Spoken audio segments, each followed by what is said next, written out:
Hello दोस्तों, Nobel bye JPG में आपका स्वागत है। यहाँ पर हम आपको दिलचस्प नोबल से आधारित कहानियाँ पेश है।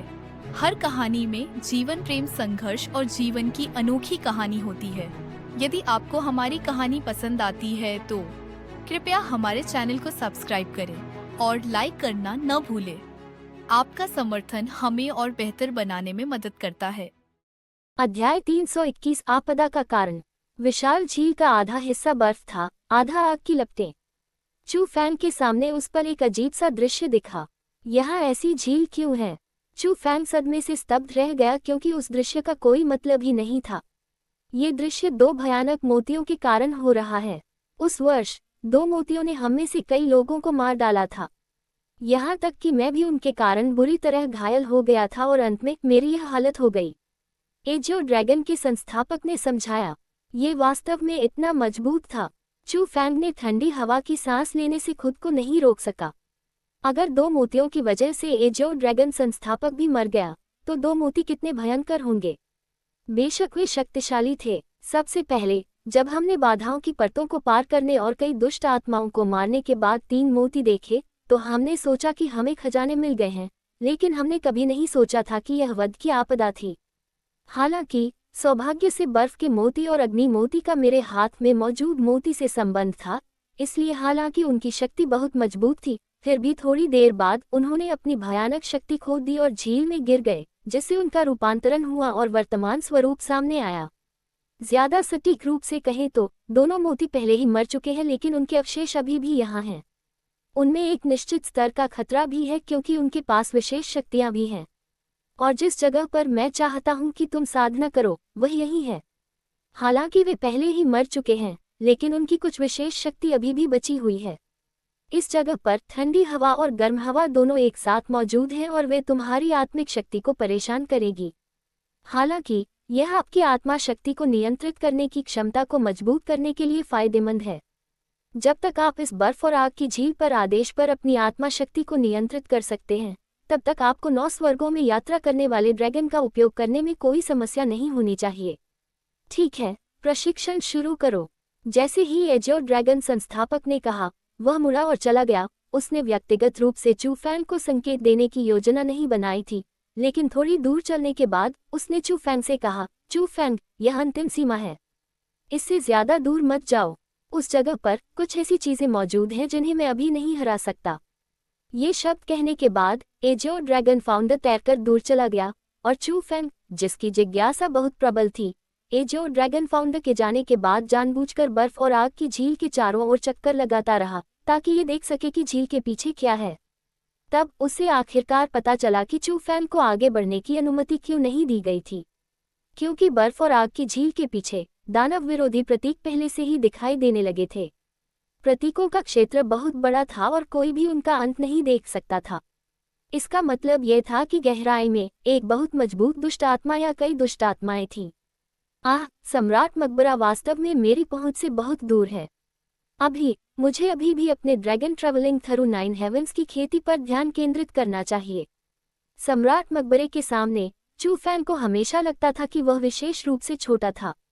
ब्लैक टॉर्टोइस आर्मर तकनीक के शब्दों को सुनने, एजियो ड्रैगन संस्थापक से मिलने और सम्राट मकबरे में 2 मोतियों के कारण बनी विचित्र झील को व्यक्तिगत रूप से देखने के बाद वह और भी अधिक समझ गया कि वह कितना कमजोर और छोटा था और उसकी अपनी शक्ति कितनी तुच्छ थी। हालांकि चू फैंग निराश नहीं हुआ। आखिरकार वह अभी भी बहुत छोटा था। जब तक वह कड़ी मेहनत करने और मौके बनाने के लिए तैयार था, तब तक मजबूत बनना केवल समय की बात थी। इसलिए चू फैंग अजीब बर्फ और आग की झील की ओर जाने लगा। ये बात सचमुच अजीब है। पास पहुंचने से पहले ही चू फैंग को अजीब सी आभा की 2 लहरें अपनी ओर आती हुई महसूस हुईं। एक तो हड्डियों को चीर देने वाली ठंडक थी, दूसरी झुलसाने वाली गर्मी। 2 गैसें जो एक साथ नहीं होनी चाहिए थी, वास्तव में अजीब तरह से एक में मिल रही थी। लेकिन सौभाग्य से चू फैंग उस अजीब गैस का प्रतिरोध करने में सक्षम था। अंत में चू फैंग झील के ऊपर पहुंच गया। हालांकि चू फैंग का भौतिक शरीर अजीब गैसों को दूर रखने में सक्षम था, लेकिन उसकी आत्मा शक्ति गैसों से परेशान हो गई और उसे नियंत्रित करना मुश्किल हो गया। ये वैसा ही था जैसा एजियो ड्रैगन संस्थापक ने कहा था। चू फैंग वास्तव में वहां की अजीब ऊर्जा से प्रभावित था और एक ग्रेट लोक वर्ल्ड स्पिरिटिस्ट के रूप में, जिसके पास मूल रूप से अत्यंत मजबूत आध्यात्मिक शक्ति थी, वह वास्तव में अपनी आध्यात्मिक शक्ति पर ध्यान केंद्रित करने में असमर्थ था। लेकिन यही वह प्रशिक्षण था जो एजो ड्रैगन संस्थापक चू फैंग को करवाना चाहता था, बर्फ और आग की झील के ऊपर अपनी आत्मा शक्ति को नियंत्रित करने में सक्षम होना। अगर वह सफल हो जाता तो चू फैंग का अपनी आत्मा शक्ति पर नियंत्रण दूसरे स्तर तक बढ़ जाता और उसे 9 स्वर्गों में यात्रा करने वाले ड्रैगन का उपयोग करने का भी मौका मिलता। इस तरह उस दिन के बाद से चू फैंग प्रशिक्षण के लिए हर दिन बर्फ और आग की झील के ऊपर आता था और यह प्रशिक्षण 1 महीने तक चला। ये भी कहा जा सकता है कि यह मार्शल कौशल था जिसे चू फैंग ने साधना के लिए सबसे अधिक समय बिताया। लेकिन सौभाग्य से चू फैंग ने 1 महीने का वह समय बर्बाद नहीं किया। शुरू से ही वह अपनी आत्मा शक्ति को संघनित करने में असमर्थ था, लेकिन धीरे धीरे वह इसे आसानी से नियंत्रित करने में सक्षम हो गया। वर्तमान में चू फैंग अपनी आत्मा शक्ति को स्वतंत्र रूप से नियंत्रित कर सकता था क्योंकि वह बर्फ और आग की झील के ऊपर था। सफल, मैं आखिरकार सफल हो गया। अब मैं आखिरकार अपनी आत्मिक शक्ति को जिस तरह से चाहूं नियंत्रित कर सकता हूं। वर्तमान चू फैंग बर्फ और आग की झील के मध्य क्षेत्र में खड़ा था। एक तरफ हड्डियों को चीर देने वाली ठंड थी, दूसरी तरफ आग की लपटें थीं। चू फैंग ने खुद को मूल शक्ति से घेर लिया और अपने शरीर को ठंड और आग से जंग लगने से बचाने के लिए एक अदृश्य ढाल बनाए। हम अचानक एक विचार के साथ चू फैंग की आत्मा शक्ति ज्वार की तरह थी जो उसके मस्तिष्क से फैल गई और उसके नीचे बर्फ और आग की झील की ओर बढ़ गई। अपनी आत्मा शक्ति पर सफलतापूर्वक नियंत्रण प्राप्त करने के बाद उसने गहन मार्शल कौशल 9 स्वर्गों में यात्रा करने वाले ड्रैगन को विकसित करने में जल्दबाजी नहीं की। वह 2 भयावह मोतियों द्वारा परिवर्तित बर्फ और आग की झील को विस्तार से महसूस करना चाहता था। चू फैंग की आत्मा की शक्ति आग की लपटों को भेदती हुई, बर्फ की परत को भेदती हुई सीधे गहरे क्षेत्रों में चली गई। वह जितना गहरा गया, चू फैंग को उतनी ही दृढ़ता से महसूस हुआ कि हड्डियों को चीर देने वाली ठंड और भयावह गर्मी अधिक से अधिक शक्तिशाली होती जा रही थी। बकवास। अचानक चू फैंग की आंखें अचानक चौड़ी हो गईं और उसका पूरा शरीर एक बार कांपने लगा। उसकी आंखों में अभूतपूर्व भय और बेचैनी उमड़ पड़ी। जब उसकी आत्मिक शक्ति झील के सबसे गहरे हिस्से में पहुंची तो उसे 2 तरह के जीवन का एहसास हुआ। वे जीवन 1000 साल से गहरी नींद में सोए हुए लग रहे थे, लेकिन उसकी आत्मिक शक्ति की वजह से वे अचानक जाग उठे। धमाका। ठीक उसी समय चू फैंग के पैरों के नीचे से एक बहुत बड़ा धमाका हुआ। उसी समय आसमान में एक तेज शक्ति की लहर उठी। शक्तिशाली शक्ति ने चू फैंग को सीधे हवा में उड़ा दिया और साथ ही चू फैंग के चारों ओर बर्फ के टुकड़े लटके हुए थे जो हवा में भर गए और साथ ही साथ आग की लपटें भी उठने लगीं। बर्फ और आग की झील जो 1000 साल से बंद थी, फिर से जीवित हो गई। अरे, ऐसा लग रहा है कि मैंने कुछ ऐसा कर दिया है जिसे बदला नहीं जा सकता। उस पल बिना ज्यादा सोचे समझे चू फैंग को पहले से ही पता था कि क्या हुआ था। जाहिर है उस साल के 2 डरावने मोती मरे नहीं थे। वे केवल झील के तल पर सोए थे और ऐसा करने का कोई इरादा न रखते हुए चू फैंग ने उन्हें जगा दिया। ये सोचकर कि इतने सारे विशेषज्ञ 2 मोतियों से मारे गए और यहाँ तक कि एजो ड्रैगन फाउंडर भी उनके द्वारा मारा गया, चू फैंग को ज्यादा सोचने की जरूरत नहीं थी। उसने जल्दी से अपने शरीर को मध्य हवा में समायोजित किया और इंपीरियल स्काई तकनीक का उपयोग करते हुए वह एजो ड्रैगन फाउंडर की दिशा में तेजी से भाग गया। तारांकन धमाका। लेकिन इससे पहले कि वह बहुत दूर उड़ता, उसके पीछे एक और धमाका हुआ। उसी समय अत्यधिक ठंड की लहर और तीखी गर्मी की लहर, दोनों आभाएं झील से एक साथ उड़ गईं। सिर घुमाकर देखने पर चू फैंग की पुतलियां अचानक सिकुड़ गईं और उसके चेहरे पर भय छा गया, क्योंकि वह स्पष्ट रूप से देख सकता था कि एक नीले रंग का मोती और एक लाल रंग का मोती 2 शैतानों की आंखों की तरह थे जो अविश्वसनीय गति से उसकी ओर उड़ रहे थे। अध्याय 322। एक साथ मरो। चू फैंग, जल्दी करो, मुझे अपने शरीर को नियंत्रित करने दो, वरना तुम्हारी वर्तमान गति के साथ उनसे बचना असंभव हो जाएगा। एग्गी ने चिल्लाना शुरू कर दिया क्योंकि उसने देखा कि स्थिति ठीक नहीं चल रही थी। नहीं, बहुत देर हो चुकी है। लेकिन चू फैंग का चेहरा राख की तरह लाल हो गया था क्योंकि वह साफ देख सकता था कि 2 डरावने मोती लगभग पलक झपकते ही उसके सामने आ गए। भले ही वह एग्गी ही क्यों न हो, इतनी तेजी से उनसे छुटकारा पाना संभव नहीं था। आह! तारांकन धमाका। ठीक उसी समय दोनों मोती चू फैंग के शरीर से टकरा गए। शक्तिशाली शक्ति ने चू फैंग को सीधे हवा से जमीन पर फेंक दिया और जमीन पर एक गहरा गड्ढा बना दिया जो विशेष सामग्रियों से बना था। अरे, ये दोनों चीजें तो मेरे शरीर में घुसना चाहती हैं। आह tilde tilde tilde tilde tilde. दोनों मोतियों में वाकई जान थी। जाहिर है गोलाकार के मोती जो मुर्गी के अंडे जितने बड़े थे अब तीखे ब्लेड की तरह थे, क्योंकि वे चू फैन की मूल शक्ति ढाल को भेदते हुए चू फैन के भौतिक शरीर में घुस गए थे। उस पल वे चू फैन के डेंटियन की ओर उड़ रहे थे। उस क्षण चू फैन स्पष्ट रूप से शक्ति के दो विस्फोटों को महसूस कर सकता था जो उसके शरीर पर कब्जा करना चाहते थे और उसकी चेतना को छीनना चाहते थे। यह एग्गी की तरह नहीं था और यह स्पष्ट रूप से दो भयानक मोतियों से था। दो मोती केवल चू फैन को मारना नहीं चाहते थे, वे चू फैन को नियंत्रित करना चाहते थे। दोनों मोती बहुत डरावने थे। एक में ठंडक थी जो सब कुछ जमा सकती थी, दूसरे में आग थी जो सब कुछ जला सकती थी, और उनमें जीवन भी था। हालांकि ये स्पष्ट नहीं था कि वे क्या थे। वे दो राक्षसों की तरह थे जो असामान्य रूप से मजबूत थे, फिर भी उनकी पहचान अज्ञात थी। उनके सामने चू फैन बहुत ही छोटा था। उसके पास वापस लड़ने का कोई मौका भी नहीं था और वह कुछ भी नहीं कर सकता था, क्योंकि उन्होंने उसके अपने डेंटियन पवित्र भूमि पर आक्रमण किया था जो उसकी साधना को सघन बनाती थी। वाह! लेकिन अचानक चू फैन के डेंटियन के भीतर उस जगह पर कब्जा करने वाले स्थिर 8 विशाल बिजली के जानवर जैसे कि वे फिर से जाग गए थे। उन्होंने भयानक आभा उत्सर्जित की जो इस भूमि से संबंधित नहीं थी और उन्होंने शक्तिशाली रूप से उन्हें अपने डेंटियन के भीतर घेरना शुरू कर दिया। तारानकन जी आभा के छाने के बाद चू फैन के डेंटियन पर लगभग आक्रमण करने वाले दो मोती डरे हुए से ऐसे व्यवहार कर रहे थे जैसे वे उसके डेंटियन से बाहर भाग रहे हों। हालांकि डेंटियन छोड़ने के बावजूद वे चू फैन के शरीर से बाहर नहीं निकले। ठंड और गर्मी आपस में मिल गई और चू फैन के शरीर के हर हिस्से को अपनी गिरफ्त में ले लिया।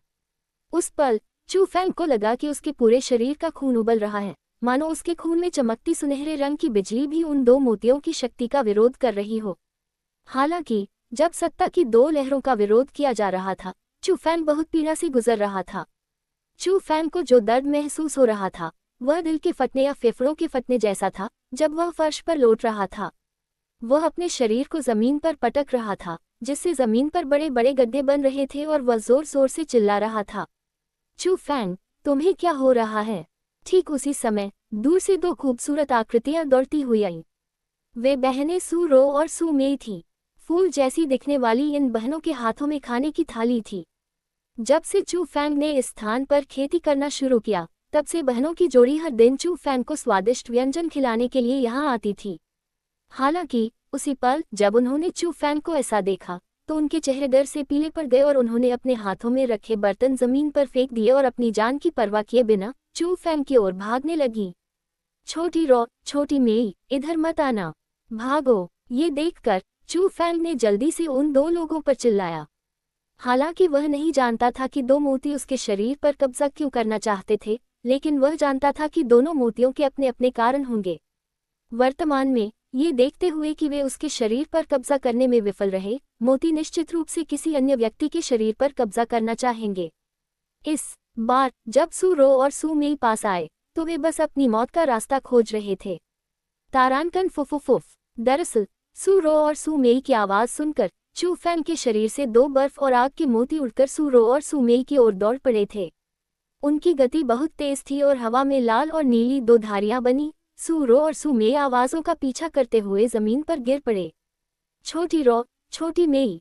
सू रो और सू मेई को जमीन पर गिरते और दर्द से चीखते हुए देखकर चू फैन ने अपनी चोटों पर ध्यान नहीं दिया और वह जल्दी से उठ खड़ा हुआ और आगे की ओर भागा। छोटी रो, छोटी मेई।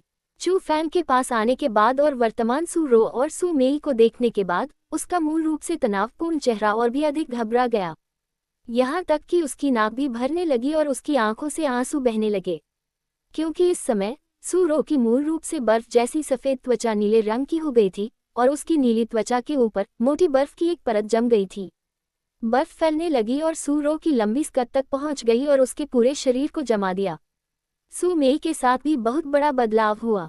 उसकी त्वचा जो बर्फ की तरह साफ थी अब लाल लपटों के रंग की हो गई थी और उसके शरीर से गर्मी की परतें भी निकल रही थी। दोनों के चेहरे पीड़ा से भरे हुए थे। ये देखकर कि जिन दो लड़कियों से वह प्यार करता था वे इतनी पीड़ा सह रही थी, जबकि वह खुद बेकार और शक्तिहीन था, चू फैन का दिल कैसे नहीं दुखता। वह जोर से चिल्लाया, एग्गी, एग्गी, जल्दी से कोई रास्ता सोचो, उन्हें कैसे बचाया जा सकता है, जल्दी से मेरी मदद करो। लेकिन चू फैंग की पूरी तरह से घबराहट की तुलना में एग्गी असामान्य रूप से शांत लग रही थी। ये शांति सामान्य नहीं थी और उसने चू फैंग से बहुत ही कड़वाहट भरे लहजे में आग्रह किया। कोई विधि नहीं है, ये दोनों चीजें बहुत शक्तिशाली हैं और अपनी साधना से आप उन्हें दबा नहीं सकते। वे सू रो और सू मेई के भौतिक शरीर पर कब्जा करना चाहते हैं और जीवित रहने के लिए उनके शरीर को एक साधन के रूप में उधार लेना चाहते हैं। चू फैंग, जल्दी भागो, अभी। उनकी जागरूकता पहले से ही उलझी हुई है और बहुत जल्दी वे जल्द ही गिर जाएंगे। जब उनके भौतिक शरीर पर पूरी तरह से कब्जा हो जाएगा तो वे पूरी तरह से मर जाएंगे। उस समय उनके भौतिक शरीर पर कब्जा करने वाली दो चीजें निश्चित रूप से तुम्हें मार देंगी। नहीं, मैं नहीं जा सकता, मैं उन्हें कैसे छोड़ सकता हूँ और उनकी परवाह नहीं कर सकता। हालांकि न केवल चू फैंग बच नहीं पाया, बल्कि उसने अपनी बाहें खोली और सू रो और सू मेई को जमीन से कसकर अपने आलिंगन में ले लिया। उस समय एक तरफ हड्डियों को चीर देने वाली ठंड थी और दूसरी तरफ झुलसाने वाली गर्मी। दोनों में से कोई भी सहना अच्छा नहीं था और कोई भी चू फैंग के शरीर को नुकसान नहीं पहुंचा सकता था। फिर भी चू फैंग ने और भी ज्यादा कसकर गले लगाया क्योंकि उसके शरीर का दर्द उसके दिल के दर्द से बहुत दूर था। जब वह उन लोगों का सामना कर रहा था जिन्हें वह प्यार करता था तो वे धीरे धीरे अपने कब्जे में ले लिए जा रहे थे, फिर भी वह शक्तिहीन होने के कारण बेकार था। चू फैंग, ठीक उसी समय सू रो ने वास्तव में बात की। उसके होंठ बर्फ से ढके हुए थे और जब वह बोल रही थी तो उसकी आवाज बहुत ही उतार चढ़ाव वाली थी, लेकिन फिर भी उसने चू फैंग से आग्रह किया और कहा, जल्दी से भागो। मुझे लग रहा है कि मेरे शरीर पर किसी भयानक चीज का कब्जा होने वाला है। मुझे डर है कि यह तुम्हें नुकसान पहुंचाएगी। चू फैंग, मुझे बहुत गर्मी लग रही है, जैसे आग की लिपटों में जल रहा हो। आग की एक लौ मेरे डेंटियन में घुस गई है और अभी मेरे शरीर को अपनी चपेट में ले रही है। चू फैंग, जल्दी से मुझे जाने दो, मुझसे दूर रहो वरना मैं तुम्हें घायल कर दूंगी। उसी समय सू मेई ने भी बहुत कमजोर आवाज में कहा, नहीं, मैं नहीं जाऊंगा, मौत भी आ जाए तो हम साथ साथ मरेंगे। चू फैंग बहुत दृढ़ था, बावजूद इसके कि उसके बाईं ओर के कपड़े जलकर राख हो रहे थे और उसकी त्वचा धीरे धीरे झुलस रही थी। बावजूद इसके कि उसके दाईं ओर की ठंड उसके शरीर में प्रवेश कर गई थी और उसकी हड्डियों में भी बर्फ जम गई थी, उसने बिना किसी अफसोस के दोनों सुंदरियों को कसकर गले लगा लिया। अध्याय 323 2 वर्षों के लिए सील। चू फैंग, तुम कमीने, अगर तुम मरना चाहते हो तो मैं तुम्हें नहीं रोकूंगी, लेकिन मुझे अपने साथ नीचे मत खींचो। जब एग्गी ने देखा कि चू फैंग मरने के लिए दृढ़ है तो वो पागलों की तरह चीखने लगी। चू फैंग काफी मुश्किल में था जब उसने एग्गी की चीख सुनी। वह सू रो और सू मेई को छोड़कर नहीं जा सकता था, लेकिन वह ये भी नहीं चाहता था कि एग्गी को उसके कामों की वजह से कोई नुकसान हो।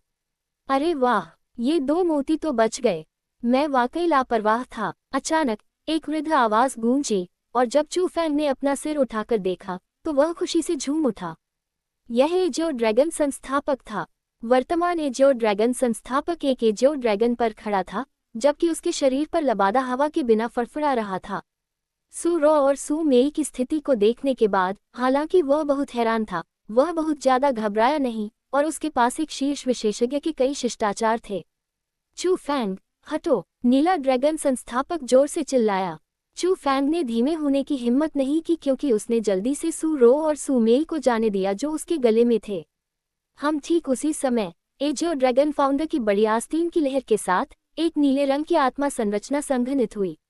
अजीब और विशेष पैटर्न के साथ इसने सू रो और सू मेई दोनों को घेर लिया। हुश हुश हुश। इसके तुरंत बाद एजियो ड्रैगन संस्थापक ने लगातार हवा में 2 सील अक्षर लिखे। अक्षर सील को प्रतीकों द्वारा संघनित और बनाया गया था और यह हवा में खड़ा था जैसे कि इसमें जीवन था। फिर एजियो ड्रैगन संस्थापक ने सू रो और सू मेई की ओर इशारा किया और हल्के से चिल्लाया, सील। दोनों पात्रों की सील क्रमशः सू रो और सू मेई के आत्मा निर्माण पर उतरी। उस पल सू रो और सू मेई की अभिव्यक्ति वास्तव में कम दर्दनाक लग रही थी, जैसे कि उनके शरीर में भयानक मोती नियंत्रित थे।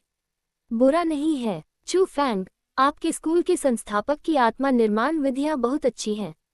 मेरा अनुमान है कि अगर वह अभी भी जीवित होता तो वह बिल्कुल भी एक साधारण नीला लबादा वाला विश्व स्पिरिटिस्ट नहीं होता।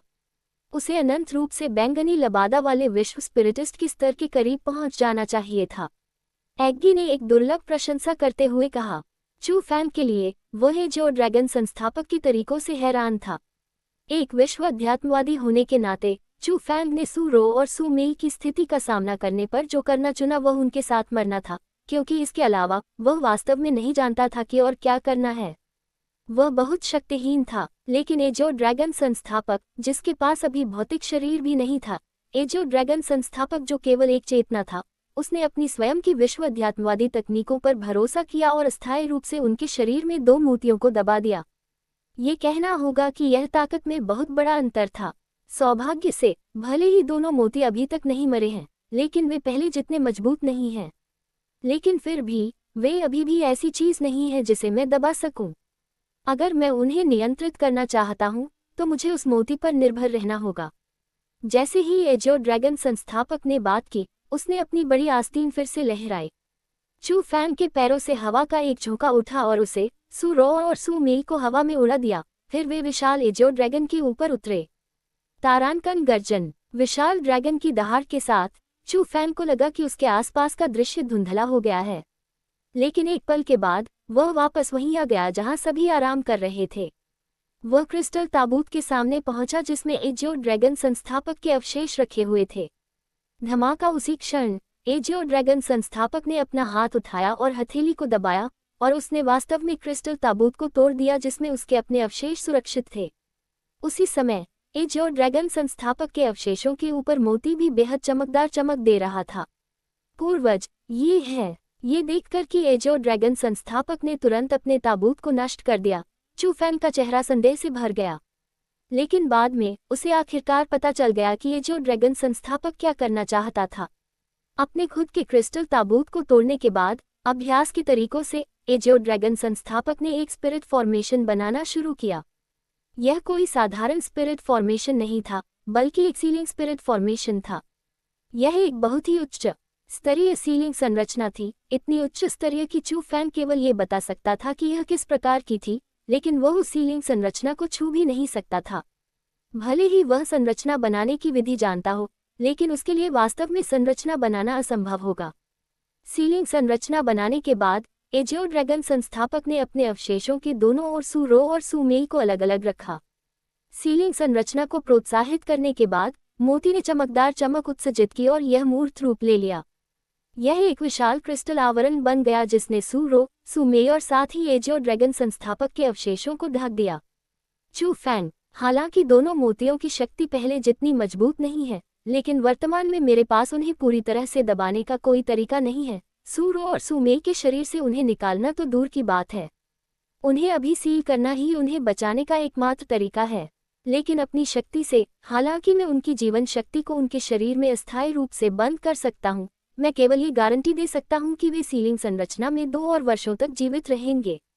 इसका मतलब ये भी है कि अगर मैं अभी सीलिंग संरचना को खोल देता हूँ, तो ये बहुत संभव है कि वे तुरंत मर जाएं। लेकिन अगर मैं इस सीलिंग संरचना को पूरी तरह से सील कर दूं, तो 2 साल बाद वे भी मर जाएंगे। अभी मुझे एक स्पष्ट उत्तर दें, क्या आप उन्हें अभी मरने देना चाहते हैं या उन्हें 2 और साल देना चाहते हैं? एजियो ड्रैगन संस्थापक ने गंभीरता से पूछा। नहीं, मैं नहीं चाहता कि वे मरें। चू फैंग एजियो ड्रैगन संस्थापक से आए शब्दों से भयभीत था। मैं तुम्हें चुनने देता हूँ, अभी या 2 साल बाद। जल्दी बोलो, अगर तुम नहीं बोलोगे तो मैं अभी सीलिंग संरचना को हटा दूंगा और 2 मोतियों के साथ उन्हें भी नष्ट कर दूंगा। एजियो ड्रैगन संस्थापक का रवैया बलपूर्ण हो गया। नहीं, मत करो, उन्हें सील करो, अभी के लिए उनके जीवन की रक्षा करो। ये देखकर चू फैंग पूरी तरह से घबरा गया और उसने जल्दी से विनती की। ये सही है। तभी एजियो ड्रैगन फाउंडर ने संतुष्टि में अपना सिर हिलाया। इसके बाद उसने अपनी बाहें खोली, फिर तुरंत अपने शरीर से निकली कई मोटी जंजीरों को अपने ऊपर लपेट लिया। जंजीरें सामान्य जंजीरें नहीं थीं, वे आत्मा संरचनाओं द्वारा संघनित पारदर्शी जंजीरें थीं। उस पल खनकती आवाजों के साथ वे क्रिस्टल आवरण के चारों ओर कुंडलित हो गईं। अंत में वे इसके चारों ओर घनीभूत रूप से मुड़ गई और लगभग पूरा क्रिस्टल आवरण ढक गया। कोई केवल सू रो और सू मेई को देख सकता था जो दरारों के माध्यम से अंदर थे। सील। अंत में एजियो ड्रैगन फाउंडर ने एक विशाल सील चरित्र बनाया और यह विशाल सीलिंग संरचना पर उतरा। अंत में इसने सीलिंग संरचना को पूरी तरह से बंद कर दिया। उस समय लगभग सभी लोग घबराकर एजियो ड्रैगन संस्थापक की हर हरकत को देखने लगे। खास तौर पर सूहैन और सूलॉन। उनके चेहरे बेहद बदसूरत थे। हालांकि सभी जानते थे कि कुछ हुआ होगा, लेकिन किसी ने भी पूछने की हिम्मत नहीं की। वे बस चुपचाप देखते रहे। चू फैंग, तुम अभी भी जवान हो। याद रखो, एक आदमी के रूप में, चाहे कोई भी घटना तुम्हारे सामने आए, तुम्हें खतरे का सामना करते समय घबराना नहीं चाहिए।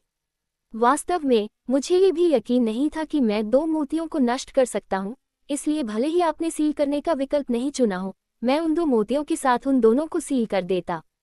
हालांकि मैंने अभी तुमसे इसलिए पूछा क्योंकि मैं चाहता था कि तुम्हें ऐसा अनुभव हो जिसे तुम कभी न भूल सको। एक ऐसा अनुभव जिसमें तुम्हें अपने किसी करीबी की जिंदगी और मौत चुननी पड़े, ताकि अगली बार जब तुम ऐसी ही किसी परिस्थिति का सामना करो तो तुम ज्यादा सहज हो सको। एजियो ड्रैगन संस्थापक ने चू फैंग से कहा। उसके लिए यह ऐसा था जैसे वह चू फैंग को कक्षा में पढ़ा रहा था। उसे सूरो और सूमेई के जीवन की कोई चिंता नहीं थी। पूर्वज, क्या उन्हें बचाने का कोई तरीका है? लेकिन चू फैंग के लिए इस समय वह जिस चीज को लेकर सबसे अधिक चिंतित था, वह ये थी कि क्या वह बहनों सूरो और सूमेई को बचाने में सक्षम था। ये लगभग असंभव है। मोती हमेशा वहां सील रहेगा, लेकिन मेरी क्षमता के साथ मैं केवल ये गारंटी दे सकता हूं कि वे 2 और वर्षों तक जीवित रहेंगे, क्योंकि वे उस अवस्था में न तो खाते हैं और न ही पीते हैं। 2 साल बाद वे निस्संदेह मर जाएंगे। जब तक कि अध्याय 324 भव्य राजवंश सेना। जब तक एजियो ड्रैगन संस्थापक थोड़ा हिचकिचाया। जब तक कि क्या? चू फैंग ने उत्सुकता से पूछा। जब तक आप 2 साल के भीतर बैंगनी लबादा वाले विश्व प्रेतात्मावादी नहीं बन जाते, क्योंकि आप उस समय उनके शरीर से 2 मोती निकाल सकते हैं। अन्यथा वे निस्संदेह मर जाएंगे। लेकिन क्या तुम्हें भरोसा है कि तुम 2 साल के भीतर पर्पल क्लोक वर्ल्ड स्पिरिटिस्ट बन सकते हो? सच कहूं तो चाहे तुम्हारे पास कितनी भी प्रतिभा क्यों न हो, ये लगभग असंभव बात है। एजियो ड्रैगन संस्थापक ने जो शब्द कहे, उनसे चू फैंग को कमोबेश झटका लगा। उस पल चू फैंग का चेहरा भी उलझनों से भर गया। वह अब और नहीं बोल पाया, क्योंकि उसे वाकई भरोसा नहीं था कि वह 2 साल के भीतर पर्पल क्लोक वर्ल्ड स्पिरिटिस्ट बन सकता है। चू फैंग, निराश मत हो।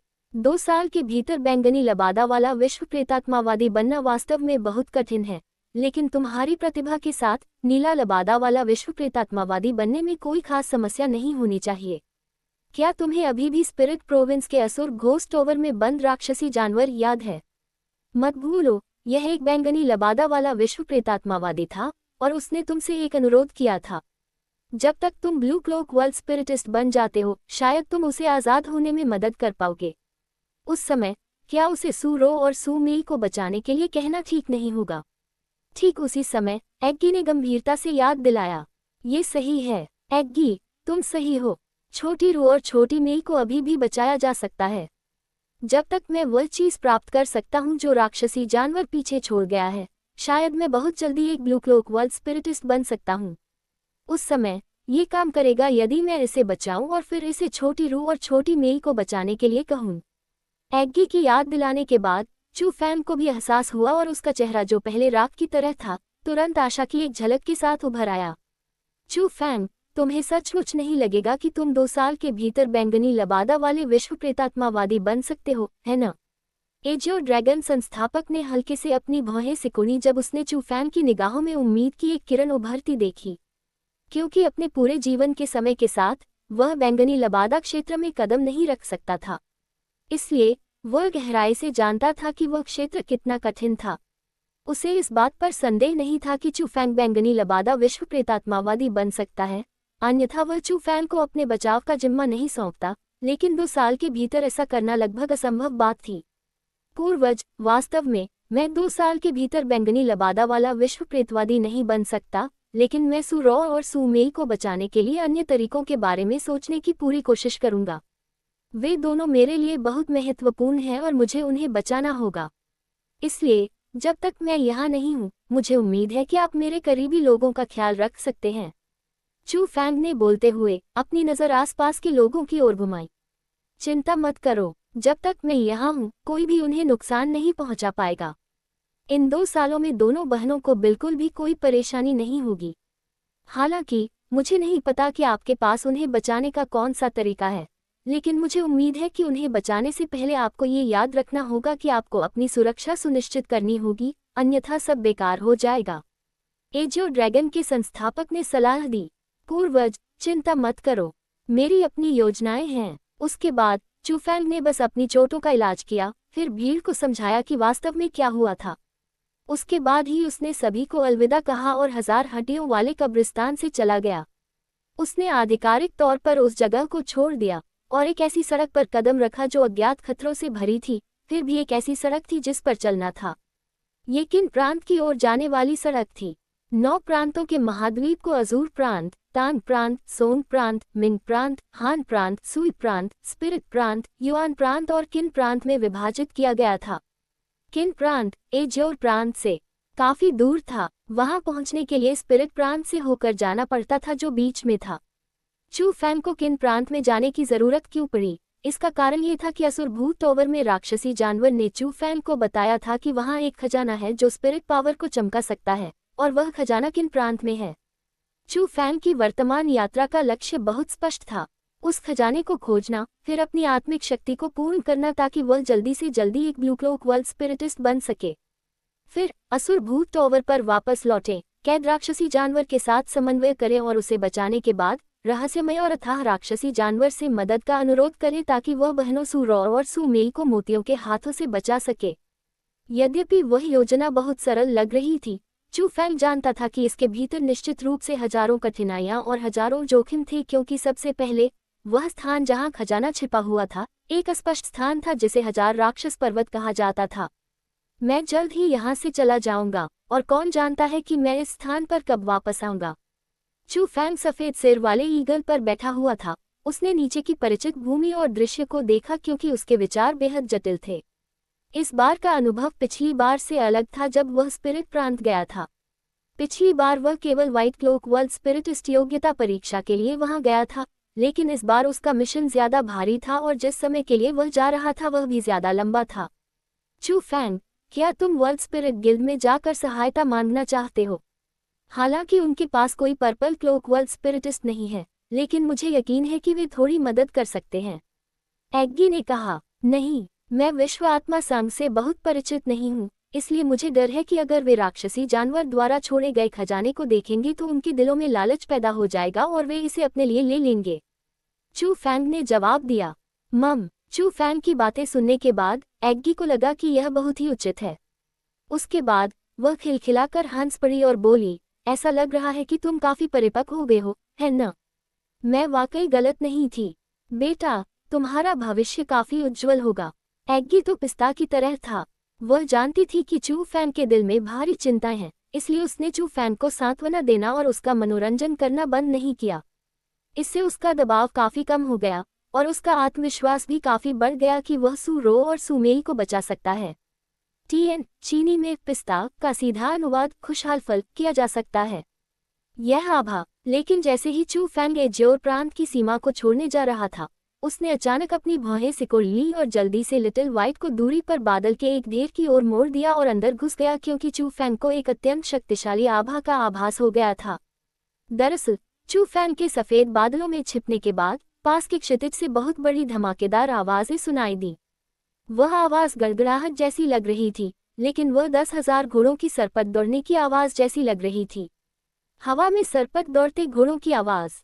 हे भगवान, यह क्या है? चू फैंग भले ही सफेद बादलों में छिपा हुआ था, फिर भी वह बाहर सब कुछ देख पा रहा था। उस पल उसने आश्चर्यचकित होकर पाया कि क्षितिज के अंत में लोगों और घोड़ों का एक बड़ा समूह दिखाई दिया। लोग और घोड़े हवा में चल रहे थे। लोगों का समूह 10,000 के करीब था और हर एक व्यक्ति के शरीर पर सुनहरे रंग का लबादा था। वह लबादा कवच नहीं था, लेकिन वह कवच से ज्यादा खूबसूरत था और कवच से भी ज्यादा कठोर था। करीब 10,000 लोगों के नीचे हर एक व्यक्ति एक बेहतरीन घोड़े पर सवार था। घोड़े सामान्य घोड़ों से बहुत बड़े थे और वे असामान्य रूप से दबंग भी थे, जैसे कि वे घोड़ों के राजा हों, क्योंकि उनमें असाधारण आभा थी। सबसे महत्वपूर्ण बात यह थी कि घोड़े बहुत तेज गति से हवा में रह सकते थे। हालांकि ये भी बहुत ज्यादा नहीं था। हवा में चलने वाले घोड़ों के अलावा वहां एक विशाल सुनहरे रंग का रथ भी था। रथ को खींचने वाली चीज घोड़ा नहीं था, यह एक बहुत बड़ा जानवर था, एक विशाल जानवर जो हवा में चल सकता था। और अगर चू फैंग गलत नहीं था तो यह एक राक्षसी जानवर होना चाहिए जो स्वर्ग के दायरे में पहुंच गया हो। स्वर्गलोक के एक राक्षसी जानवर को किसी ने पालतू बना लिया और वही गुलाम बन गया जो रथ खींचता था। इससे लोग हैरान रह गए और जब चू फैंग ने अपनी नज़र सेना के झंडे की ओर डाली जो चारों ओर लहरा रहा था, तो उसे आखिरकार लोगों के समूह की उत्पत्ति का पता चल गया, क्योंकि सुनहरे रंग की सेना के झंडे के ऊपर, जिन पर ड्रैगन और फीनिक्स उकेरे और खींचे गए थे, 2 बड़े शब्द लिखे थे। जियांग राजवंश। अध्याय 325 ठंडे चेहरे वाले जियांग हान। जियांग राजवंश। सेना के बैनर पर लिखे शब्दों को देखने के बाद चू फैंग का दिल दहल गया, क्योंकि यह पहली बार था जब उसने जियांग राजवंश के लोगों को देखा था। पहली बार उसने 9 प्रांतों के महाद्वीप के शासक को देखा था। ये कहना जरूरी था कि जियांग राजवंश की सेना ताकत के मामले में चू फैंग द्वारा पहले देखी गई किसी भी शक्ति से पूरी तरह से अतुलनीय थी। शक्तिशाली ताकत और उत्कृष्ट गुणवत्ता को एक तरफ रख दे तो लोग सिर्फ उनके द्वारा छोड़े गए अनोखे माहौल से ही डर महसूस करते थे। चू फैंग ने पहले सुना था कि जियांग राजवंश के लोग साधारण लोग नहीं थे। उनके पास विशेष रक्त था, युद्ध शक्ति जो दूसरों से बढ़कर थी, प्रतिभा जो दूसरों से बढ़कर थी, और वे सभी क्षेत्रों में सामान्य लोगों से कहीं बेहतर थे। यहाँ तक कि यह कहना भी उचित होगा कि जियांग राजवंश में हर कोई प्रतिभाशाली था। यही मुख्य कारण था कि जियांग राजवंश इतने सालों तक 9 प्रांतों के महाद्वीप पर शासन करने में सक्षम था।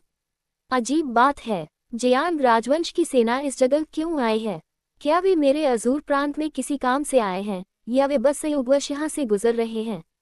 चू फैंग जियांग राजवंश की ताकत देखकर बहुत हैरान था। हालांकि उसे जियांग राजवंश की भव्य सेना को देखकर सामान्य लोगों जैसा डर नहीं लगा, फिर भी चू फैंग को ये स्वीकार करना पड़ा कि जियांग राजवंश वास्तव में सरल नहीं था। कौन परवाह करता है? आखिरकार आपने पहले से ही एज्योर प्रांत छोड़ने की तैयारी कर ली है और आपके परिवार की अच्छी तरह से व्यवस्था हो चुकी है। भले ही जियांग राजवंश के लोग एज्योर प्रांत जा रहे हों, लेकिन यह आपसे संबंधित नहीं होगा, एग्गी ने कहा। मम। चू फैंग ने सिर हिलाया, लेकिन उसके दिल में एक विचार था। अगर जियांग राजवंश सिर्फ गुजर रहा था तो कोई बात नहीं, लेकिन अगर उनका लक्ष्य वास्तव में एज्योर प्रांत था तो सबसे ज्यादा संभावना है कि वे सम्राट मकबरे के लिए होंगे। आखिरकार किलिन राजकुमार की हवेली ने सम्राट मकबरे की खोज पहले ही कर ली थी। जब उन्हें पता चला कि उनके पास सहायता के लिए इसे स्वयं खोलने की क्षमता नहीं है, तो वे निश्चित रूप से जियांग राजवंश को ये खबर बताएंगे। ऐसा करने से भले ही वे सम्राट मकबरे से खजाने प्राप्त न कर सके, कम से कम जियांग राजवंश उन्हें कुछ पुरस्कार तो देगा। लेकिन चू फैंग बहुत चिंतित नहीं था, क्योंकि वह जानता था कि सम्राट मकबरा कितना डरावना है। वह गहराई से समझता था कि भले ही यह जियांग राजवंश की सेना थी, फिर भी वे सम्राट मकबरे में गहराई तक प्रवेश करने में असमर्थ थे। केवल अगर वे अपने शीर्ष विशेषज्ञों को भेजते तो उन्हें सम्राट मकबरे से कुछ लाभ प्राप्त करने का मौका मिलता। इसलिए जियांग राजवंश की सेना के चले जाने के बाद चू फैंग भी सफेद बादलों से बाहर निकला और किन प्रांत की ओर बढ़ता रहा। जहां तक जियांग राजवंश की सेना के जाने का सवाल है, चू फैंग की भविष्यवाणी के अनुसार वे किलिन राजकुमार के महल में पहुंचे। हालांकि चू फैंग के अनुमान से अलग बात यह थी कि इस बार जियांग राजवंश निमंत्रण पर नहीं आया था। जल्दी से हवेली के स्वामी को बुलाओ। जियांग राजवंश की सेना भव्य और शक्तिशाली तरीके से आकाश से उतरी। वे वास्तव में स्वर्ग से उतरे सैनिकों और सेनापतियों की तरह लग रहे थे जो नश्वर दुनिया में उतरे थे। इसने लोगों को अंतहीन भय में डाल दिया और उसी क्षण एज्योर प्रांत के अधिपति किलिन राजकुमार के महल में पहले से ही अराजकता थी। राजकुमार के महल के पूर्वाभिमानी लोग सभी अत्यधिक भयभीत थे। महामहिम, मैं लिन मोली हूँ। मुझे नहीं पता था कि आप इस हवेली में अपनी उपस्थिति का सम्मान करेंगे, इसलिए मैं आपका अभिवादन करने नहीं आया। कृपया मेरी गलतियों को माफ करें। लिन मोली भी घबरा गया। अगर जियांग राजवंश से सिर्फ 1 या 2 लोग ही आते तो भी वह इसे बर्दाश्त कर सकता था, लेकिन इस समय जियांग राजवंश की एक असली सेना उसके किलिन राजकुमार के महल में आ गई। इस वजह से उसे समझ नहीं आ रहा था कि क्या करे और वह बहुत डर गया। बेकाबू होकर उसे बेचैनी महसूस हुई। और ठीक इसी समय राक्षस द्वारा खींचे जा रहे सुनहरे रंग के रथ से सुनहरे रंग का वस्त्र पहने एक पुरुष धीरे धीरे बाहर आया। यह एक युवा व्यक्ति था। 2 मीटर लंबा, सुगठित शरीर, सिर पर सुनहरे ड्रैगन का मुकुट, कंधों पर लटकते काले बाल और बर्फ की तरह सफेद चेहरा फिर भी लोगों को असामान्य रूप से बर्फीले ठंडे एहसास देता था। खास तौर पर उसकी आंखें, उनमें अतुलनीय दबंगई और क्रूरता झलकती थी, जिससे कोई भी उसकी आंखों में सीधे देखने की हिम्मत नहीं कर पाता था। लो, लॉर्ड जियांग हान, उस पुरुष को देखने के बाद लिन मोली का चेहरा तुरंत कागज की तरह सफेद हो गया और खून के रंग का कोई निशान नहीं था। उसकी आंखों में अवर्णनीय रूप से भय उमड़ पड़ा। ये देखा जा सकता था कि वह अपनी आंखों के सामने खड़े उस युवक से कितना डरा हुआ था जो उससे भी बहुत छोटा था। TN जियांग इक्वल्स उपनाम हान इक्वल्स ठंडा। लिन मोली, क्या तुम्हें अपने अपराध पता है? जियांग हान नामक ठंडे चेहरे वाले पुरुष ने उतनी ही ठंडी आवाज में पूछा। महामहिम, क्या आपका क्या मतलब है? मैं। लिन मोली घबरा गया। जब जियांग हान ने उससे इस तरह पूछा जबकि वह पहले से ही बेहद असहज था, तो वह तुरंत इतना डर गया कि उसे समझ में नहीं आया कि क्या करे, नहीं कैसे जवाब दे। फुसफुसाहट, लेकिन लिन मोली की बात पूरी होने से पहले ही जियांग हान ने अचानक अपना हाथ उठाया, उस हाथ से एक बाज का पंजा बनाया और उसकी हथेली से अंतहीन चूषण शक्ति निकली। तुरंत इसने लिन मोली को जमीन से उठाकर अपनी हथेली में ले लिया। उसी क्षण जियांग हान ने एक हाथ से लिन मोली के मस्तिष्क को कसकर पकड़ लिया। चाहे स्वर्ग के राज्य में लिन मोली ने कितना भी संघर्ष किया हो, वह उसकी मुट्ठी से बच नहीं सका। उसी क्षण जियांग हान ने अपनी बर्फीली ठंडी निगाह किलिन राजकुमार के भवन से आए लोगों की ओर डाली, जो डर से भरे चेहरों के साथ जमीन पर घुटने टेके हुए थे, और बोले। किलिन राजकुमार के महल के स्वामी लिन मोली को शाही दरबार द्वारा एज्योर प्रांत पर शासन करने के लिए नियुक्त किया गया था। हालांकि जब उन्होंने एज्योर प्रांत में एक रहस्यमयी मकबरा खोजा, तो न केवल उन्होंने तुरंत राजवंश को इसकी सूचना नहीं दी, बल्कि उन्होंने राजवंश के खजाने को अपने पास रखने की योजना बनाते हुए कब्र को निजी तौर पर खोला। यह मौत का अपराध है और उसका सिर अभी काट दिया जाना चाहिए। महामहिम, दया करो। महामहिम, दया करो। जियांग हान के शब्दों को सुनने के बाद लिन मोली का चेहरा डर से बैंगनी हो गया और वह जोर जोर से अपनी जान की भीख मांगने लगा। हालांकि जियांग हान ने उसकी परवाह नहीं की। उसकी हथेली ने अचानक पकड़ लिया और एक धमाके के साथ किलिन राजकुमार के महल के कई लोगों के सामने उसने किलिन राजकुमार के महल के स्वामी लिन मोली के सिर को टुकड़ों में कुचल दिया। महामहिम, दया करो। महामहिम, दया करो। उस पल किलिन राजकुमार के महल में मौजूद सभी लोग अपनी जान बचाने के लिए झुकने लगे और अपनी जान की भीख मांगने लगे। वे बहुत डरे हुए थे कि उनका भी वही अंत होगा जो लिन मोली का हुआ था, क्योंकि 9 प्रांतों के महाद्वीप में जियांग राजवंश एकमात्र मालिक था और वे ही एकमात्र कानून थे। कोई भी उन्हें अपमानित करने की हिम्मत नहीं करता था, क्योंकि जब तक आप उन्हें अपमानित करते हैं तब तक केवल एक ही परिणाम होगा, मौत। सब लोग सुनो, आज से एज्योर प्रांत का प्रबंधन सीधे मेरे जियांग राजवंश द्वारा किया जाएगा। आप सभी अभी भी मेरे राजवंश की सेवा कर सकते हैं, लेकिन अगर आप में से किसी में भी विश्वासघात का कोई निशान है, तो भविष्य में आप सभी का अंत उसी तरह होगा जैसे आज लिन मोली का हुआ। जियांग हान की आवाज गरजने जैसी थी और उसका स्वर बर्फ की तरह था जब उसने भीड़ से जोर से कहा, हम राजवंश की सेवा करने के लिए तैयार हैं।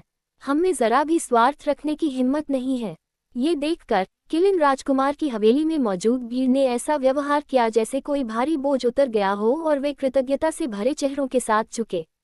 उसके बाद जियांग राजवंश की सेना ने किलिन राजकुमार के महल में सब कुछ अपने कब्जे में ले लिया।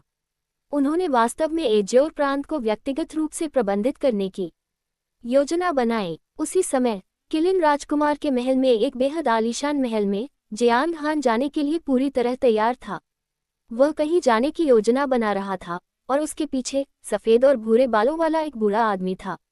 उस बूढ़े व्यक्ति की आभा बहुत तेज थी। वह स्पष्ट रूप से स्वर्ग क्षेत्र का विशेषज्ञ भी था, लेकिन जियांग हान के सामने वह असामान्य रूप से तुच्छ लग रहा था, क्योंकि उसने बहुत ही सम्मानजनक लहजे में पूछा, महामहिम, सब कुछ व्यवस्थित है? क्या हम उस कब्र की जांच करने जाएं? नहीं, कब्र पहले से ही हमारे नियंत्रण में है, इसलिए हम किसी भी समय जा सकते हैं। दूसरी ओर, चूंकि मैं अभी एज्योर प्रांत में पहुंचा हूं, इसलिए मुझे किसी से मिलने जाना चाहिए। जियांग हान का स्वर बर्फ की तरह ठंडा था, मानो उसमें भावना का एक भी निशान न हो। भले ही वह उसके अपने कबीले का कोई व्यक्ति हो, फिर भी उसने वैसा ही व्यवहार किया। क्या तुम्हें मेरे साथ चलने की जरूरत है? बूढ़े आदमी को पता था कि जियांग हान किसकी तलाश करने जा रहा था, इसलिए उसने विनम्रतापूर्वक निर्देश देने का अनुरोध किया। कोई जरूरत नहीं, मैं खुद ही काफी हूँ। जियांग हान ने अपना हाथ हिलाया और उसके बाद हवा की एक लहर उठी और उसका शरीर पूरी तरह से गायब हो गया।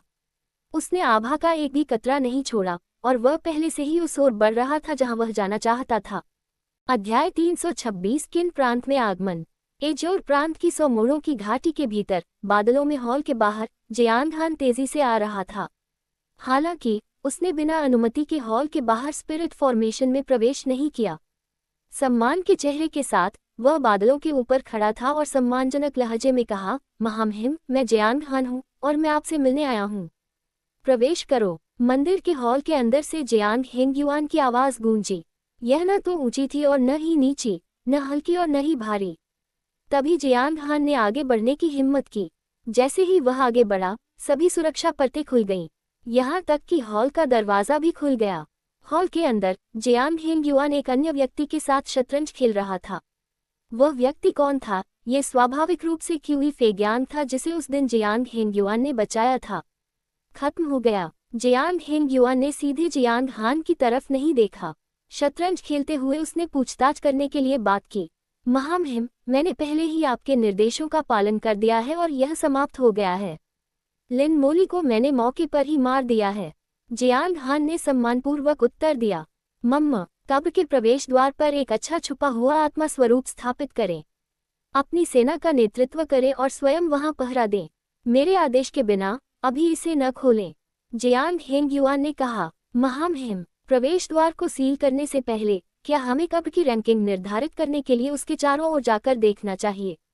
जियांग हान बोला, इसे निर्धारित करने की कोई आवश्यकता नहीं है, यह एक सम्राट का मकबरा है। जियांग हेंगयुआन ने शांति से कहा, क्या ये वास्तव में सम्राट का मकबरा है? ये शब्द सुनने के बाद जियांग हान का चेहरा बहुत बदल गया और वह दंग रह गया। उसे पहले से ही समझ में आ गया था कि जियांग हेंगयुआन ने उसे मकबरे के प्रवेश द्वार को सील करने के लिए क्यों कहा था, ताकि वह अपनी सेना को इसे खोलने की अनुमति न दे सके। आओ, मैं तुम्हें उससे मिलवाता हूँ।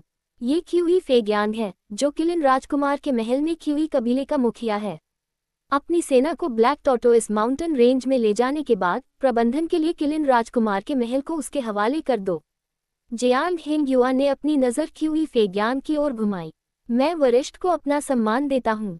जियांग हान ने विनम्रतापूर्वक क्यू फेग्यांग को अपना सम्मान दिया। जियांग हेंगयुआन ने जिन लोगों से परिचय कराया, भले ही उनकी ताकत उनसे कम थी, लेकिन उनमें अहंकार की एक भी किरण नहीं थी, बल्कि उन्हें विनम्रता से व्यवहार करना था। चूंकि तुम यहाँ हो, तो जाने से पहले खाना खा लेना ठीक रहेगा। जियांग हेंगयुआन हल्के से मुस्कुराया, फिर रसोई की ओर चला गया। जियांग हान भी मुस्कुराया और क्यूई फेग्यांग की ओर सिर हिलाया, फिर वह भी उसके पीछे चला गया। महामहिम, जब मैं यहाँ आया था, तो पूर्वज ने मुझे आप तक संदेश पहुँचाने के लिए कहा था। कई वर्षों से दिव्य शरीर प्रकट नहीं हुआ है, और उस वर्ष जो असामान्यता हुई थी, वह संभवतः केवल एक असामान्यता थी और कोई दिव्य शरीर अवतरित नहीं हुआ था। तो उन्हें उम्मीद है कि आप कब्र के मामले को सुलझाने के बाद जल्दी से राजवंश में वापस आ सकते हैं, ताकि सम्राट को कबीले के मामलों को संभालने में मदद मिल सके। जियांग हान ने कहा, बिना किसी कारण या वजह के आसमान में कोई असामान्यता क्यों दिखाई देगी? दरअसल मैं पूर्वजों के श्रमसाध्य प्रयासों को समझता हूँ। वह बस यह नहीं चाहता कि मैं इस जगह पर कष्ट सहता रहूं, इसलिए वह चाहता है कि मैं शाही दरबार में वापस चला जाऊं। हालांकि आप भी इसे देख सकते हैं। मैं इस जगह पर बहुत खुश हूँ, बिना किसी चिंता के आज़ाद और सहज हूँ। इसके अलावा अगर मैं इस जगह पर रहने पर जोर नहीं देता, तो एजोर प्रांत में सम्राट मकबरे की खोज करना असंभव हो जाता। जियांग हेंगयुआन ने मुस्कुराते हुए कहा। ये सुनकर जियांग हान ने वास्तव में उससे और आग्रह नहीं किया। उसने केवल जिज्ञासा से पूछा, महामहिम, क्या दिव्य शरीर वास्तव में इतना महत्वपूर्ण है? क्या यह उचित है कि आप इतने निर्जन स्थान पर प्रतीक्षा करें, अपना नाम छिपाएं और कई वर्षों तक इस स्थान की रक्षा करें, केवल उस व्यक्ति के निशान खोजने के लिए? मेरे जियांग शाही परिवार में हर किसी का खून सम्राट स्तर का है, और हाल के वर्षों में कई प्रतिभाशाली लोग भी सामने आए हैं। अगर उन्हें लगन से विकसित किया जाए, तो शायद वे तथाकथित दिव्य शरीर से कमतर न हो। जियांग हान के सवालों का सामना करते हुए जियांग हेंगयुआन पहले हल्के से मुस्कुराया, फिर आगे बढ़कर कहा, मैं निश्चित रूप से नहीं कह सकता कि वह दिव्य शरीर कितना शक्तिशाली है। आखिरकार मैंने इसे व्यक्तिगत रूप से नहीं देखा है। दिव्य शरीरों के बारे में सभी प्रकार के रिकॉर्ड केवल अभिलेखों में ही मौजूद हैं। हालांकि उस वर्ष जब दिव्य शरीर अभी उतरा था और जब हम एजोर प्रांत की ओर जाने के लिए तैयार थे, तो पूर्वज ने मुझसे एक वाक्य कहा, दिव्य शरीर को खोजना ही होगा, चाहे इसके लिए कोई भी कीमत चुकानी पड़े। यदि दिव्य शरीर का उपयोग मेरे वंश द्वारा नहीं किया जा सका तो भविष्य में हमें कुल विनाश की आपदा का सामना करना पड़ सकता है। वे हिम्मत करते हैं, चाहे उस व्यक्ति के पास दिव्य शरीर हो या न हो, जब तक वे 9 प्रांतों के महाद्वीप में पैदा हुए हैं, वे मेरे जियांग राजवंश के लोग हैं। क्या वे देशद्रोह और बड़े अपराध करने की हिम्मत करेंगे, जबकि निचले पद पर बैठे वरिष्ठों को अपमानित करेंगे? वह व्यक्ति बस मरना चाहता होगा। जियांग हान के चेहरे पर अस्वीकृति की भावना थी। हो, दिव्य शरीर वाले लोग राजा की तरह होते हैं। वे किसी दूसरे व्यक्ति के अधीन रहने को बिल्कुल भी तैयार नहीं होंगे। अगर उन्हें युवावस्था में दया मिले तो भले ही उस व्यक्ति का राजवंश द्वारा उपयोग न किया जा सके, फिर भी वे अपने दिल में आभारी रहेंगे। हालांकि अगर मेरा राजवंश उन पर दया नहीं कर सकता और इसके बजाय अन्यायपूर्ण दुनिया के कारण उनके दिल में घृणा और द्वेष पैदा करता है, तो वे निश्चित रूप से अराजक दुनिया को शांत करने और दुनिया पर शासन करने के बारे में सोचेंगे। और अगर वे 9 प्रांतों के महाद्वीप पर शासन करना चाहते हैं, तो जियांग शाही कबीला स्पष्ट रूप से उस व्यक्ति की सबसे बड़ी बाधा होगी। यदि आप दिव्य शरीर वाले होते तो क्या आप उस बाधा से छुटकारा पाते? जियांग हेंग युआन ने मुस्कुराते हुए पूछा। ये दिव्य शरीर बहुत परेशान करने वाला है, इसे विकसित होने से पहले क्यों नहीं मार दिया जाए? जियांग हान की निगाहों में हत्या की मंशा उभरी। ये वाकई परेशान करने वाला है, और पहले तो पूर्वज ने भी इस बारे में बहुत सोच समझकर सोचा था। अगर दिव्य शरीर मिल जाए तो क्या उसे मार देना चाहिए या उसे विकसित करना चाहिए? हालांकि आखिरकार उसने विकसित होना चुना, क्योंकि अगर कोई असाधारण प्रतिभा आपके सामने प्रकट हो तो कौन ऐसे अच्छे अंकुर को मारने की हिम्मत कर सकता है? जियांग हेंग युआन ने उदासीनता से मुस्कुराते हुए फिर जियांग हान के कंधों को थपथपाया और कहा, इसके अलावा दिव्य शरीरों की शक्ति पर कभी संदेह न करें। यदि आप वास्तव में महसूस करते हैं कि दिव्य शरीर हमारे सम्राट स्तर के रक्त से कमतर है, तो उस वर्ष 9 रंग की दिव्य बिजली को क्यों नहीं याद करते? मैं पूछता हूँ, शाही कबीले में किसके पास वह शक्ति है? यह जियांग हेंग युआन की बातें सुनकर जियांग हान का चेहरा भी बदल गया। उसकी पहले से ही उग्र आंखें बेचैनी से झपकने लगीं। ऐसा इसलिए था क्योंकि वह उस रात का स्वर्ग स्तब्ध करने वाला दृश्य कभी नहीं भूल पाएगा। 9 रंगों वाली दिव्य बिजली से निकलने वाली विनाश की आभा ने पूरे महाद्वीप को अपनी चपेट में ले लिया था। वह आभा, भले ही वह अभी फिर से उसके बारे में सोचे, उसे अभी भी डर लगेगा। उस समय यहाँ तक कि वह व्यक्ति जिसके पास मार्शल साधना की सिद्धियां थीं, चिंतित था कि क्या महाद्वीप 9 रंग की दिव्य बिजली से ऐसे ही नष्ट हो जाएगा या नहीं। इसलिए बाद में जियांग हेंग युआन के निर्देशों के अनुसार जियांग हान ने जियांग कबीले की राजवंश सेना को काले कछुए शहर में स्थानांतरित कर दिया और उसने स्वयं सम्राट मकबरे के प्रवेश द्वार की रक्षा की। जहां तक क्यू फेग्यांग का प्रश्न है, वह किलिन राजकुमार के भवन में लौट आया और किलिन राजकुमार के भवन का स्वामी बन गया। ये खबर निस्संदेह विस्फोटक थी। जिस गद्दार का राजकुमार के महल में लगभग सिर कलम कर दिया गया था, वह हाल ही में पलक झपकते ही महल का स्वामी बन गया। ये वाकई बहुत चौंकाने वाली बात थी, लेकिन जब तक उन्हें याद आया कि क्यूई फेग्यांग का समर्थन करने वाले जियांग राजवंश थे, तब तक उन्हें पहले जैसा सदमा नहीं लगा, बल्कि उन्हें लगा कि लिन मोली बहुत दयनीय है। दयनीय है कि उसने एक ऐसे व्यक्ति को अपमानित किया जिसे उसे अपमानित नहीं करना चाहिए था। न केवल उसने हवेली के स्वामी का पद खो दिया, बल्कि उसकी छोटी सी जान भी नहीं बची और उसका पूरा सिर कुचल गया और फट गया। जिस प्रकार एजोर प्रांत में महान परिवर्तन हुए, कई दिनों की यात्रा के बाद चू फेंग आत्मा प्रांत से गुजरा और किन प्रांत की भूमि में प्रवेश किया। हालांकि महाद्वीप को 9 प्रांतों में विभाजित किया गया था, लेकिन 9 प्रांतों का भूमि क्षेत्र अलग अलग था। बिना किसी संदेह के 9 प्रांतों में एजोर प्रांत सबसे छोटा था। स्पिरिट प्रांत बहुत बड़ा था, लेकिन ऐसा कहा जाता था कि किन प्रांत 9 प्रांतों में सबसे विशाल भूमि वाला प्रांत था। चूंकि वह अपनी वर्तमान यात्रा में जल्दी में था, इसलिए उसने पर्याप्त भोजन तैयार नहीं किया था। इसलिए कई दिनों की यात्रा के बाद चू फेंग का पेट पहले से ही भूख से गुलगुला रहा था और उसके लिए आगे बढ़ना वास्तव में कठिन था। वह अपनी उड़ान की गति कम करने के अलावा कुछ नहीं कर सकता था। वह नीचे एक ऐसी जगह की तलाश करना चाहता था जहां उसका पेट भर सके, और चूंकि वह वहां था, इसलिए वह 1000 राक्षस पर्वत की दिशा के बारे में भी पूछना चाहता था। हाँ, आखिरकार मुझे एक छोटा सा शहर मिल ही गया। अरे, ये सही नहीं है। वहां इतने सारे लोग क्यों इकट्ठे हुए हैं? अध्याय 327 में 1000 राक्षस पर्वत पर जाता हूँ। चू फेंग के सामने एक छोटा सा शहर दिखाई दिया। लेकिन दूर से देखने पर चू फैंग ने पाया कि छोटे से शहर में एक विशाल हवेली के बाहर बहुत सारे लोग इकट्ठे हुए थे। वे लोग एक लंबी लाइन में खड़े थे, मानो कुछ पाने के लिए आए हों। चूंकि वह पहली बार उस स्थान पर आया था, इसलिए किसी भी अनावश्यक परेशानी से बचने के लिए चू फैंग ने अपनी मजबूत साधना का प्रदर्शन नहीं किया, बल्कि वह चुपके से आकाश से नीचे उतरा और फिर शहर में चला गया।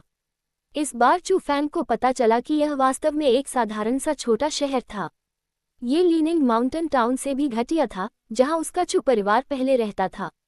इस शहर में ज्यादातर लोग आम लोग थे और यहाँ एक भी रेस्टोरेंट नहीं था। हालांकि शहर में एक बहुत बड़ी हवेली थी। उस समय कई सौ नागरिक एक विशाल ड्रैगन की तरह कतार में खड़े थे। वे भोजन इकट्ठा करने के लिए विशाल हवेली के दरवाजे के बाहर इकट्ठा हुए। आह, भगवान ली वास्तव में एक अच्छे व्यक्ति हैं। वह हम गरीब लोगों को हर महीने भोजन देते हैं। इस साल कई प्राकृतिक आपदाएं आईं और खाद्यान्न उत्पादन में भारी कमी आई। अगर लॉर्ड ली ने हमें मदद के लिए भोजन उपलब्ध नहीं कराया होता तो मुझे डर है कि हम पहले ही भूख से मर चुके होते। नागरिकों की चर्चाओं से चू फैंग को पता चला कि इस जगह पर मुफ्त भोजन दिया जा रहा है और भगवान ली के निवास को देखकर सोने और जैद से चमकने के बावजूद वह एक अमीर व्यक्ति की तरह लग रहा था। कम से कम उसका निवास अन्य नागरिकों के घास के घरों की तुलना में काफी मजबूत था। इसका मतलब यह था कि भगवान ली के घर में भले ही उनके पास शानदार व्यंजन न हो, फिर भी उनके पास चिकन, बत्तख, मछली आदि जैसे स्वादिष्ट भोजन थे। इसलिए चू फैंग ने लाइन में नहीं खड़ा हुआ। जब वह अनगिनत लोगों की अलग अलग और अजीब निगाहों से घूर रहा था तो वह हवेली के दरवाजे की ओर चल पड़ा। रुको, खाना लेने के लिए तुम्हें लाइन में लगना होगा। तुम्हें लाइन में लगने की इजाजत किसने दी? ये देखकर कई रेजिडेंस गार्ड, जो लंबे और बड़े शरीर वाले बड़े आदमी थे, चू फैंग की ओर इशारा करके चिल्लाए। कई शक्तिशाली लोगों के पास आत्मिक क्षेत्र के दूसरे स्तर की साधना थी। हालांकि उनकी साधना बहुत ही छोटी थी, लेकिन उन नागरिकों की तुलना में ये काफी अच्छी थी जिनके पास कोई साधना नहीं थी। मैं यहाँ खाना लेने नहीं आया हूँ, मैं यहाँ खाना खरीदने आया हूँ, चू फैंग ने हल्के से मुस्कुराते हुए कहा। खाना खरीदोगे? ये शब्द सुनकर आंगन के अंदर से 8 आकार की मूंछों वाला एक अधेड़ उम्र का आदमी, जो खूबसूरत कपड़े पहने हुए था, बाहर आया। अधेड़ उम्र के आदमी ने चू फैंग के खूबसूरत कपड़े और युवा चेहरे को देखा। तुरंत उसकी आंखें चमक उठी और उसने जल्दी से हंसते हुए कहा, युवा नायक, क्या मैं पूछ सकता हूँ कि आप कितना खाना खरीदना चाहते हैं? TN 8 बा। मैं सिर्फ एक बार का खाना खरीदना चाहता हूँ। अपने परिवार की सबसे अच्छी शराब और मांस लेकर आओ और मेरे लिए खाना बनाओ। मैं गारंटी देता हूँ कि मैं तुम में से किसी के साथ बुरा व्यवहार नहीं करूँगा। चू फैंग ने कहा, ठीक है युवा नायक, कृपया इस तरफ आओ। ये देखकर 8 आकार की मूंछों वाले अधेड़ व्यक्ति ने अपने चेहरे पर एक दुष्ट मुस्कान के साथ उसे अंदर बुलाया और वह अपने बगल में खड़े बड़े आदमियों पर भी चिल्लाया, तुम लोग क्या देख रहे हो? जल्दी से रसोई में जाओ और उन्हें इस युवा नायक के लिए उच्च स्तरीय व्यंजनों की एक मेज तैयार करने का आदेश दो। जितनी जल्दी हो सके उतना अच्छा है। चू फैंग कौन था? हालांकि वह युवा था, लेकिन वह व्यक्ति था जिसने पूरे एजोर प्रांत को उलट-पुलट कर दिया था। स्वाभाविक रूप से वह देख सकता था कि 8 आकार की मूंछें उसे एक अमीर व्यक्ति महसूस करती थी। चू फैंग की उम्र भी वास्तव में कम थी, इसलिए वह आदमी उसे धोखा देने का मौका लेना चाहता था। हालांकि चू फैंग उसके साथ परेशान होने के लिए बहुत आलसी था, क्योंकि वर्तमान में वह वास्तव में भूखा था। वह केवल एक अच्छा खाना खाना चाहता था। पैसे के लिए चू फैंग के पास पैसे की भी कमी नहीं थी। उसके बाद चू फैंग को एक बहुत अच्छे हॉल में आमंत्रित किया गया। ये भी कहना होगा कि 8 आकार की मूंछ की कार्यकुशलता काफी अच्छी थी। बहुत जल्दी मेज पर कई व्यंजन भर गए, शायद इसलिए कि चू फैंग बहुत भूखा था या क्योंकि उनके व्यंजन बहुत ही सुखद महक वाले थे। चू फैंग ने जब व्यंजनों की मेज को देखा तो उसकी आंखों के सामने सचमुच सुनहरे सितारे उभर आए। जब उसकी लार टपकने लगी तो उसने अपनी आस्तीन पीछे खींची और अपना हाथ दिखाया और खुद को सारा खाना भरने के लिए तैयार हो गया। रुको! लेकिन ठीक उसी समय 8 आकार की मूंछें अचानक बोल पड़ी। वह मुस्कुराते हुए चू फैंग से बोला, युवा नायक, ऐसा नहीं है कि मैं तुम पर विश्वास नहीं करता, लेकिन अच्छे व्यंजनों की इस मेज पर काफी सामग्री खर्च की गई है। आमतौर पर मेरे परिवार के स्वामी इतना फिजूल खर्ची करने की हिम्मत नहीं करते, इसलिए यदि आप समान मूल्य वाली कोई चीज नहीं निकाल सकते तो मैं वापस आने पर वास्तव में कोई अच्छा स्पष्टीकरण नहीं दे सकता। लानत है! चू फैंग को गुस्सा आ गया। तुम्हें लगता है कि मेरे पास तुम्हारा खाना खाने के लिए पर्याप्त नहीं है। इसलिए चू फैंग ने अपना हाथ अपनी कमर पर रखे कॉस्मोस सेक की ओर बढ़ाया और 8 आकार की मूंछों को बेवकूफ बनाने के लिए बस कुछ निकालना चाहा। बकवास। हालांकि यह एक महत्वहीन स्पर्श की तरह लग रहा था, चू फैंग का चेहरा बदल गया क्योंकि उसने आश्चर्यजनक रूप से पाया कि उसके कॉस्मोस सेक के भीतर वर्ल्ड स्पिरिट कंपास और कुछ अन्य बैकअप उपकरणों के अलावा ये पूरी तरह से खाली था। यहाँ तक कि फर भी नहीं था। उस पल चू फैंग को याद आया कि जब वह 1000 हड्डियों वाले कब्रिस्तान में था तो उसने अपने कॉस्मोस सेक को साफ किया था। उसने जो चीजें बेकार समझी थी उन्हें ली झांकी को सौंप दिया था, और जो गहन दवाइयाँ और दूसरी चीजें उसने अपने लिए छोड़ी थी वे सब साधना करते समय खत्म हो गई थी। वर्तमान में चू फैंग वास्तव में व्यंजनों की मेज का भुगतान करने के लिए समान मूल्य की वस्तु निकालने में असमर्थ था। आखिरकार उसने जो कुछ भी छोड़ा था वह ऐसी चीजें थीं जिनका उसे उपयोग करने की आवश्यकता थी, और वे सभी अमूल्य सामग्री थी। इस बात को अलग रखते हुए कि इसे इस 8 आकार की मूंछ को देना बहुत परेशान करने वाला होगा, भले ही वह इसे बाहर निकाल दे, वह आदमी शायद ये पहचानने में सक्षम न हो कि यह क्या है। मैं कहता हूँ, युवा नायक, तुम खाने और भागने की योजना तो नहीं बना रहे हो। ये देखकर 8 आकार की मूंछ ने अपनी नजरें बगल की ओर घुमाई। पिछली चिंताजनक मुस्कान पूरी तरह से गायब हो गई और उसकी जगह एक अंधेरे उग्रता का संकेत था। उसी समय कई बड़े आदमी भी बाहर से दौड़े। जिस तरह से वे थे उसे देखकर ऐसा लग रहा था कि वे चू फैंग पर हमला करना चाहते थे। उस पल चू फैंग भी गुस्से में था।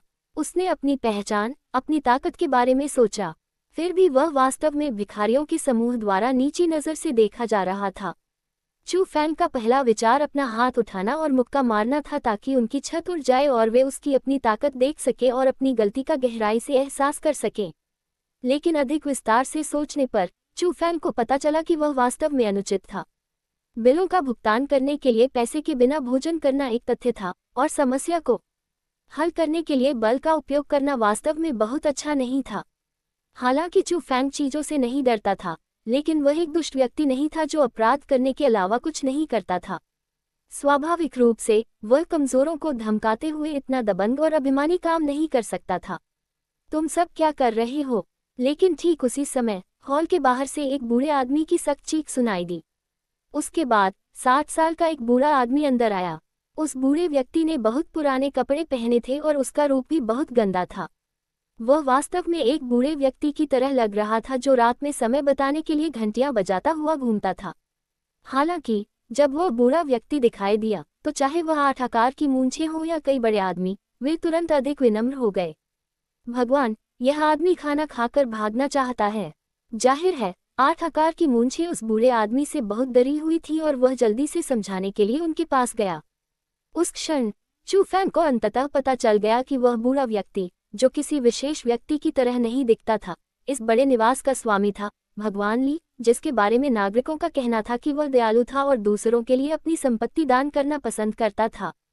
सच में तथाकथित जो लोग आते हैं वे मेहमान हैं। ये सिर्फ एक बार का खाना है, तो क्या वाकई पैसे मांगने और यहाँ तक कि उस पर हमला करने की जरूरत है? आप इस अतिथि से माफी क्यों नहीं मांग रहे हैं? हालांकि 8 आकार की मूंछों का स्पष्टीकरण सुनने के बाद लॉर्ड ली और भी क्रोधित हो गए और उन्होंने उनके सिर की ओर इशारा किया और कठोर फटकार लगाए। ऐसी स्थिति में 8 आकार की मूंछें और अन्य बड़े लोग केवल एक के बाद एक चू फैंग से माफी मांग सकते थे। दूसरी ओर इससे चू फैंग को थोड़ा बुरा लगा। दोस्त, तुम मूल निवासी नहीं हो, है न? तुम कहाँ जा रहे हो? लॉर्ड ली चू फैंग के बगल में बैठे और मुस्कुराते हुए पूछा। वर्तमान चू फैंग पहले से ही खुद को रोक नहीं पाया था और उसने सब कुछ साफ करते हुए खुद को भोजन से भरना शुरू कर दिया था। भगवान ली की बात सुनने के बाद ही उसने अपना तेल से भरा मुंह पोंछा और कहा, मैं वास्तव में एक मूल निवासी नहीं हूँ। मैं स्पिरिट प्रांत से आया हूँ और मैं 1000 राक्षस पर्वत की ओर जाना चाहता हूँ। क्या 1000 राक्षस पर्वत? 1000 राक्षस पर्वत? ये 3 शब्द सुनने के बाद मास्टर ली ही नहीं बल्कि वहां मौजूद हर किसी के चेहरे काफी बदल गए, क्योंकि वे हल्के से भी नहीं डरे थे। लॉर्ड ली का शरीर भी डगमगा गया और वह लगभग कुर्सी से गिर गया। अगर चू फैंग के पास तेज हाथ और तेज आंखें नहीं होती और वह उसे पकड़ नहीं लेता तो वह निश्चित रूप से अपने 4 अंगों के साथ नीचे गिरने वाला था। अध्याय 328 उसकी मदद करें। दोस्त, मैंने गलत तो नहीं सुना? तुमने कहा था कि तुम 1000 राक्षसों के पहाड़ पर जाना चाहते हो। लॉर्ड ली के चेहरे पर हैरानी थी और जिस नज़र से उसने चू फैंग को देखा उसमें जिज्ञासा और चिंता भरी हुई थी। वह आखिर एक इंसान को कैसे देख रहा था? वह तो बस एक राक्षस को देख रहा था। और लॉर्ड ली और साथ ही घटनास्थल पर मौजूद लोगों की प्रतिक्रियाओं से चू फैंग अनुमान लगा सकता था कि संभवतः 1000 राक्षस पर्वत एक अज्ञात भूमि या निषिद्ध क्षेत्र था। इसलिए एक चतुर विचार के साथ उसने कहा, वास्तव में बिना कुछ छिपाए मैं एक मार्शल साधक हूँ। जब मैं एजोर प्रांत में था तो मैंने सुना कि किन प्रांत में 1000 राक्षस पर्वत एक अजीब भूमि है और मार्शल साधना के लिए इसका बहुत फायदा है।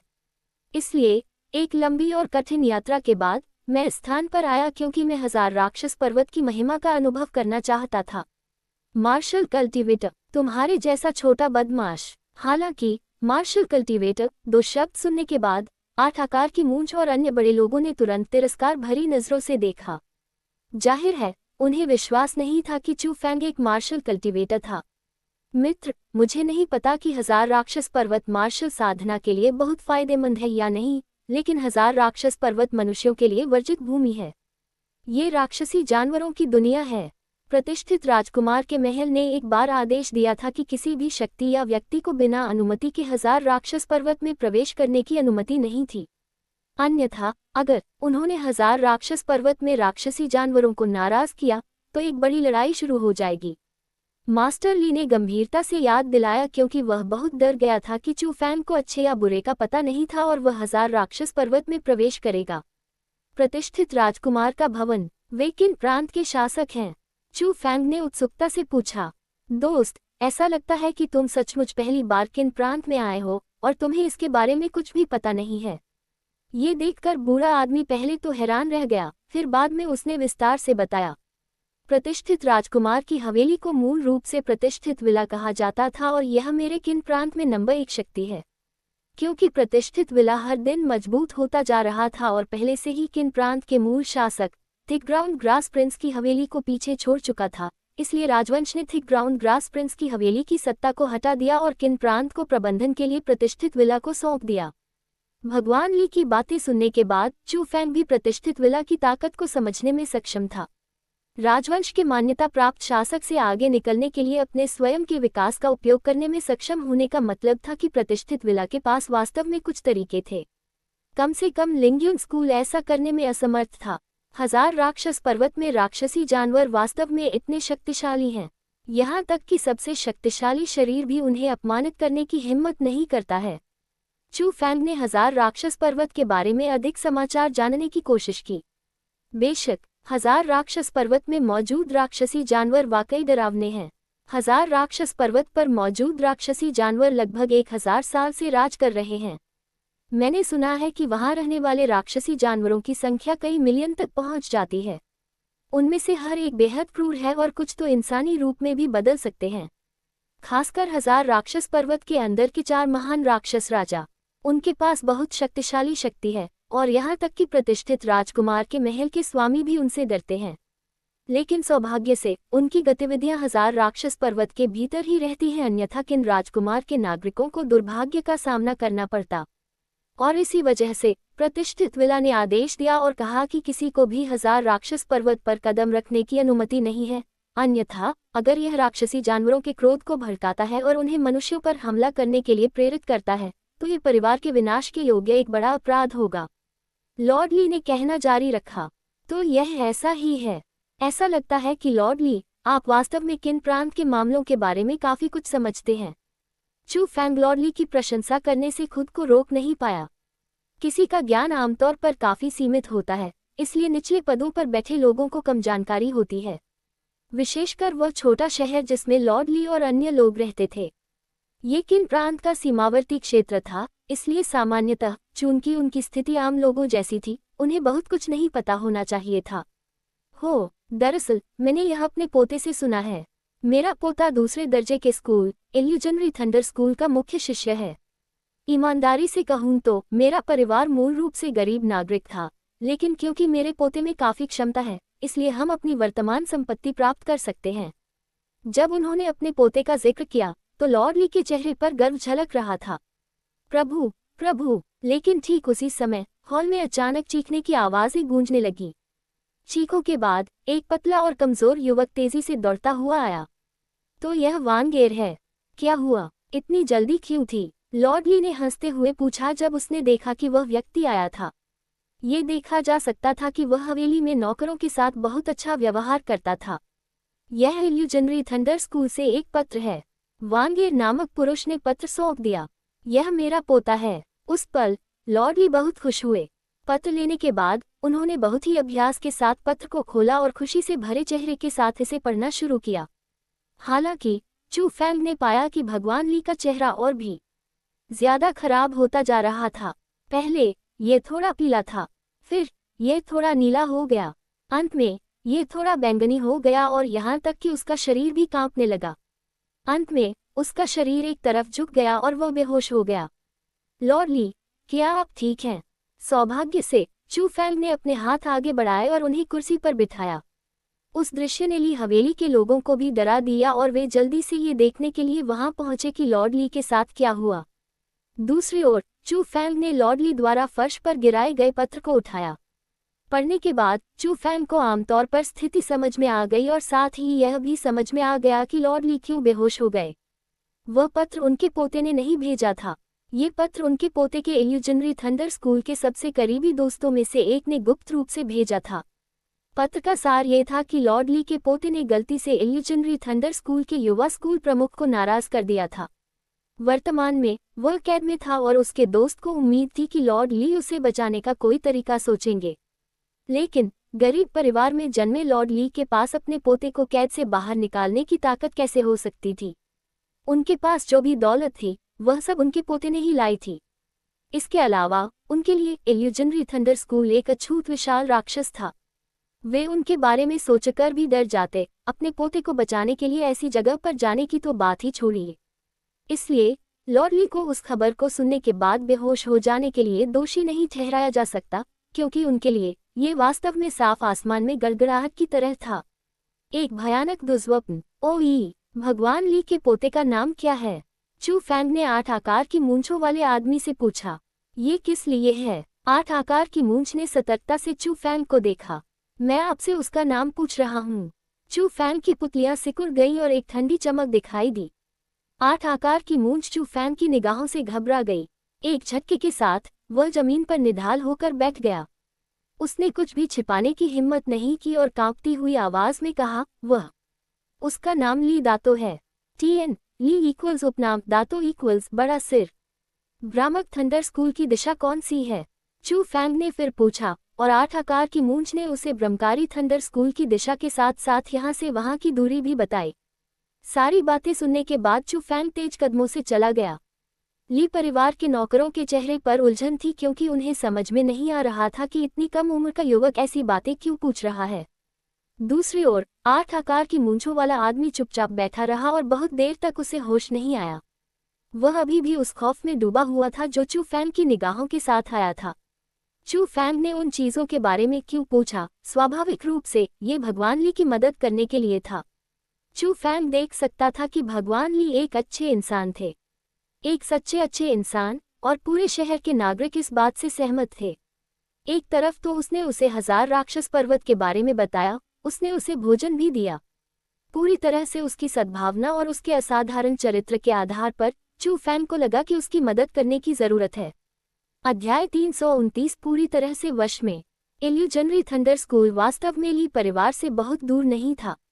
आम नागरिकों के लिए अगर वे गाड़ी पर सवार होते तो उन्हें कई दिनों का समय चाहिए होता, लेकिन चू फैंग की गति के साथ उसे केवल आधे दिन की ही जरूरत थी।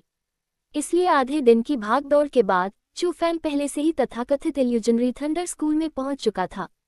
चू फैंग यहाँ किसी को बचाने के लिए आया था, इसलिए वह खुलेआम अंदर नहीं गया, बल्कि सावधानी से अंदर घुस गया। इसके अलावा चू फैंग ने पाया कि दूसरे दर्जे का स्कूल होने के बावजूद इल्यूजनरी थंडर स्कूल के बुजुर्गों और शिष्यों की ताकत कमजोर नहीं थी।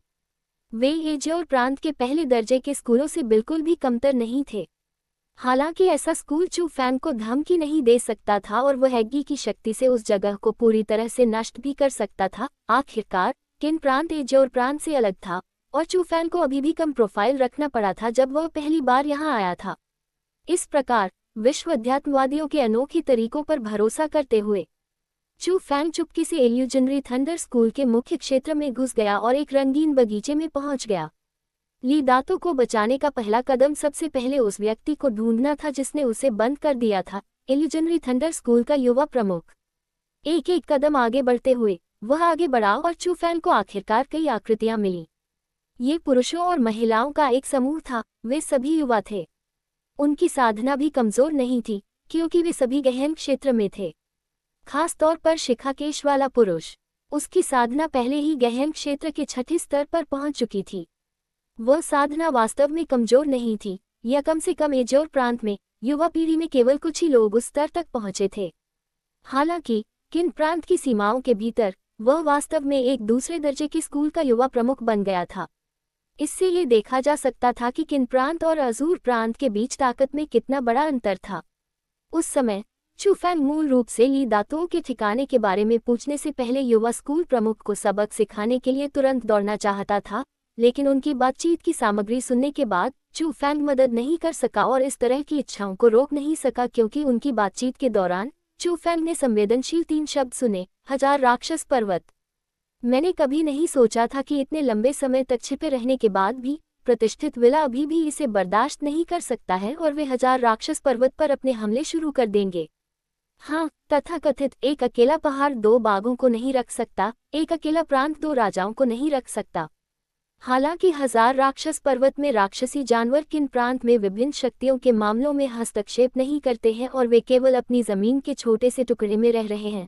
किन प्रांत के शासक, प्रतिष्ठित विला, स्वाभाविक रूप से अस्तित्व के एक समूह को रखने के लिए तैयार नहीं होंगे जिन्हें वे अपनी जमीन पर नियंत्रित नहीं कर सकते। इस प्रकार 1000 राक्षस पर्वत के साथ लड़ाई शुरू करना केवल समय की बात थी, इसलिए वर्तमान दृश्य बहुत अजीब नहीं है।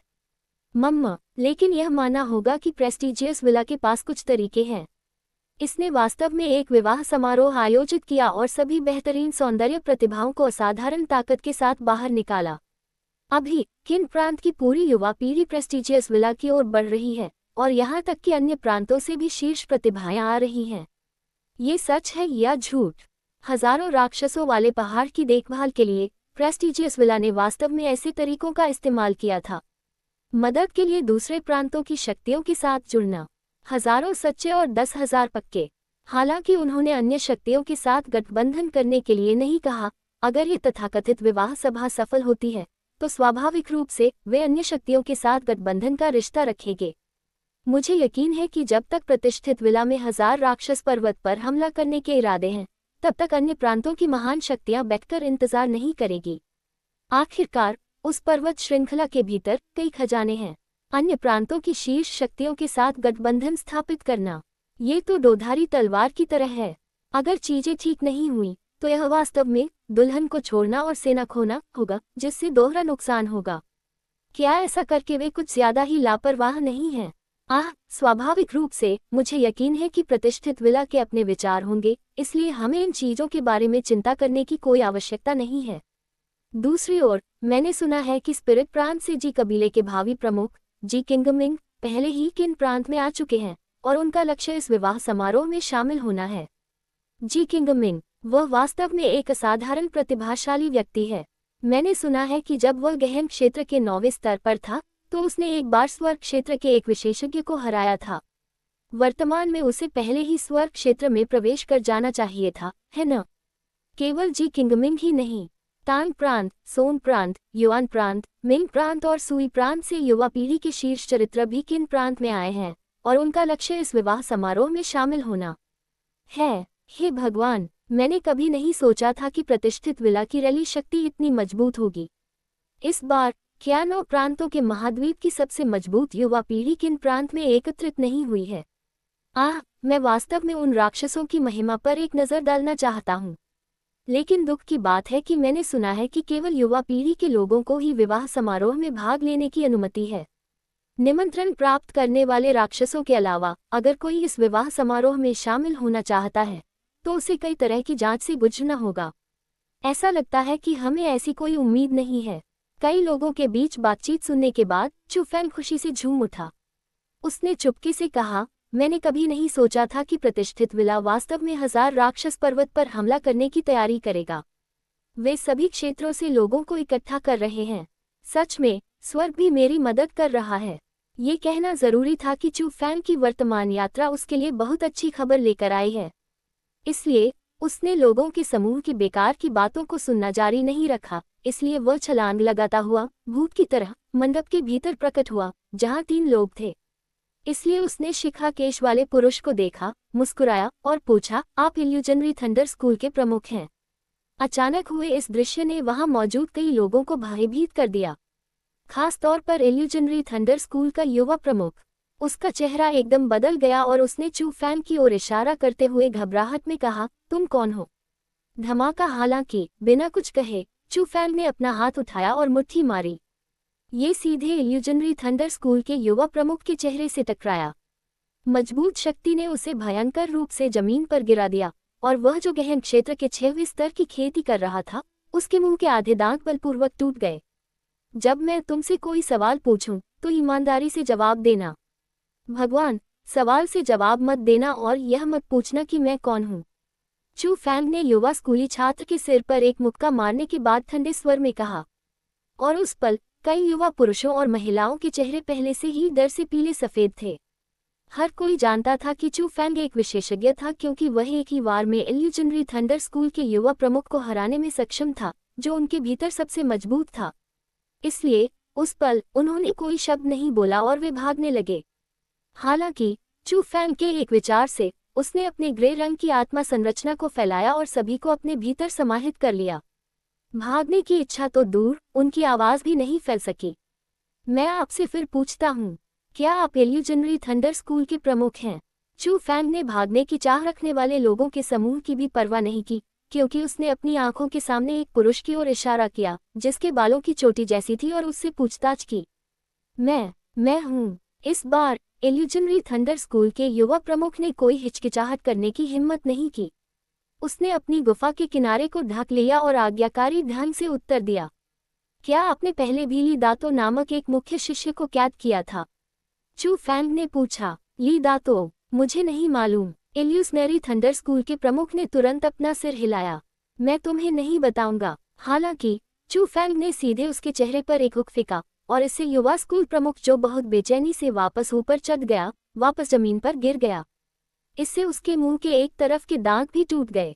मैं बोलूंगा। इल्यूजनरी थंडर स्कूल के सभी शिष्य जिन्होंने मुझे अपमानित किया है, उन्हें भूमिगत जेल में कैद कर दिया जाएगा। आपने जिस व्यक्ति के बारे में बात की है, वह भी वहां होना चाहिए।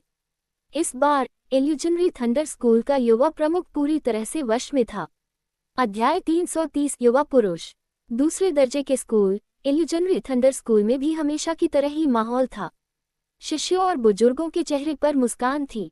जो लोग खेती करते थे वे खेती करते थे, और जो लोग बातें करते थे वे बातें करते थे, जिससे समृद्धि का नज़ारा दिखाई देता था।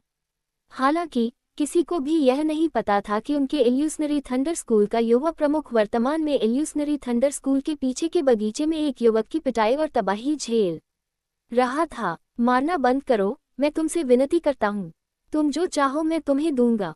इल्यूजनरी थंडर स्कूल के युवा प्रमुख की नाक नीली हो गई थी और चेहरा सूजा हुआ था। केवल उसके बाहरी रूप को देखकर कोई यह नहीं बता सकता था कि वह वही युवा स्कूल प्रमुख है जिसका पहले बहुत सुंदर व्यवहार था। वास्तव में उसकी आवाज भी बदल गई थी और यह सुअर के मारे जाने से भी अधिक अप्रिय थी। तुम मुझे क्या समझते हो? क्या तुम्हें लगता है कि मैं तुम्हें लूटने आया हूँ?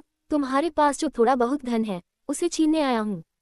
चू फैंग ने घृणा और ठंडेपन से नाक भान सिकुड़ी, लेकिन बोलते समय उसने अपना हाथ युवा स्कूल प्रमुख के कॉस्मोस सेक की ओर बढ़ाया। साथ ही उसने अपने आसपास के वातावरण पर नजर डाली, उन युवा पुरुषों और महिलाओं पर जिनके चेहरे डर से पीले पड़ गए थे। छोटे भाई, कृपया इसे मुस्कुराहट के साथ स्वीकार करें। ये कहना जरूरी था कि लोगों का समूह काफी सहयोगी था। हर एक ने जल्दी से अपने कॉस्मोस सेक्स उतारे और सीधे चू फैंग को दे दिए। मम्मा, बुरा नहीं है, कम से कम तुम्हारे पास थोड़ी सी समझ तो है। चू फैंग ने सभी कॉस्मोस सेक्स अपनी जेब में डालने के बाद संतोष में अपना सिर हिलाया। ईमानदारी से कहे तो हालांकि कई लोगों की स्थिति और पद काफी अच्छे होने चाहिए और उनके कॉस्मोस सेक्स में चीजें ठीक थीं, लेकिन चू फैंग का सामना करने पर, जिनकी संसाधनों की खेती के प्रति अत्यंत कठोर आवश्यकताएं थीं, उनकी चीजें सामान्य रूप से उसकी आंखों में भी नहीं आ सकी। लेकिन अभी चू फैंग ने उनके कॉस्मोस सेक्स को इसलिए छीन लिया क्योंकि मौजूदा चू फैंग के पास शर्मनाक रूप से कम पैसे थे। संयोग से उनके कॉस्मोस सेक्स उसके अपने कॉस्मोस सेक्स भर सकते थे। कई लोगों के कॉस्मोस सेक्स को दूर रखने के बाद चू फैंग ने अपनी नज़र इल्यूजनरी थंडर स्कूल के युवा प्रमुख की ओर डाली, जिसका चेहरा बुरी तरह से क्षतिग्रस्त था, और उसने ठंडे स्वर में कहा, तुम सुनो, आज मैं ली दातों को ले जा रहा हूँ, इसलिए बेहतर होगा कि तुम ऐसे पेश आओ जैसे कि कुछ हुआ ही ना हो।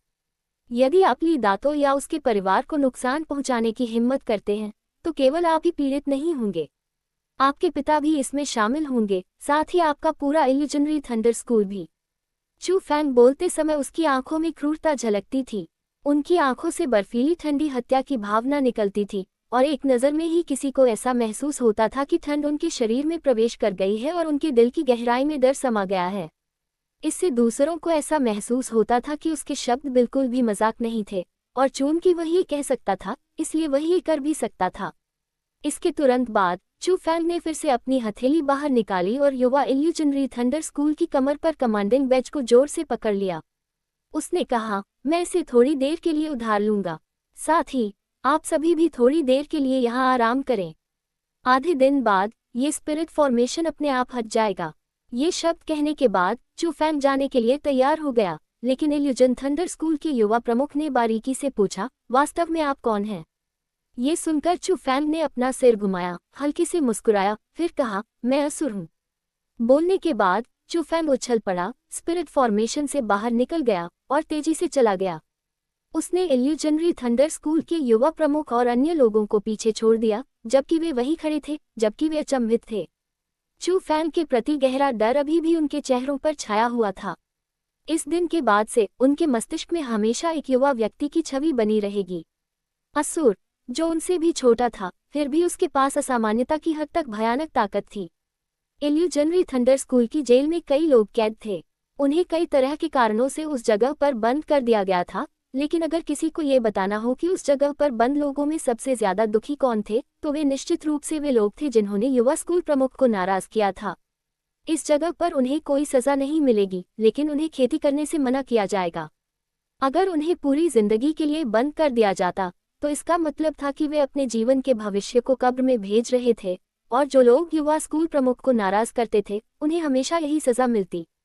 देखो, वह व्यक्ति इस जगह पर इसलिए आया है क्योंकि उसने युवा स्कूल प्रमुख को नाराज कर दिया था, तो वह मर चुका है।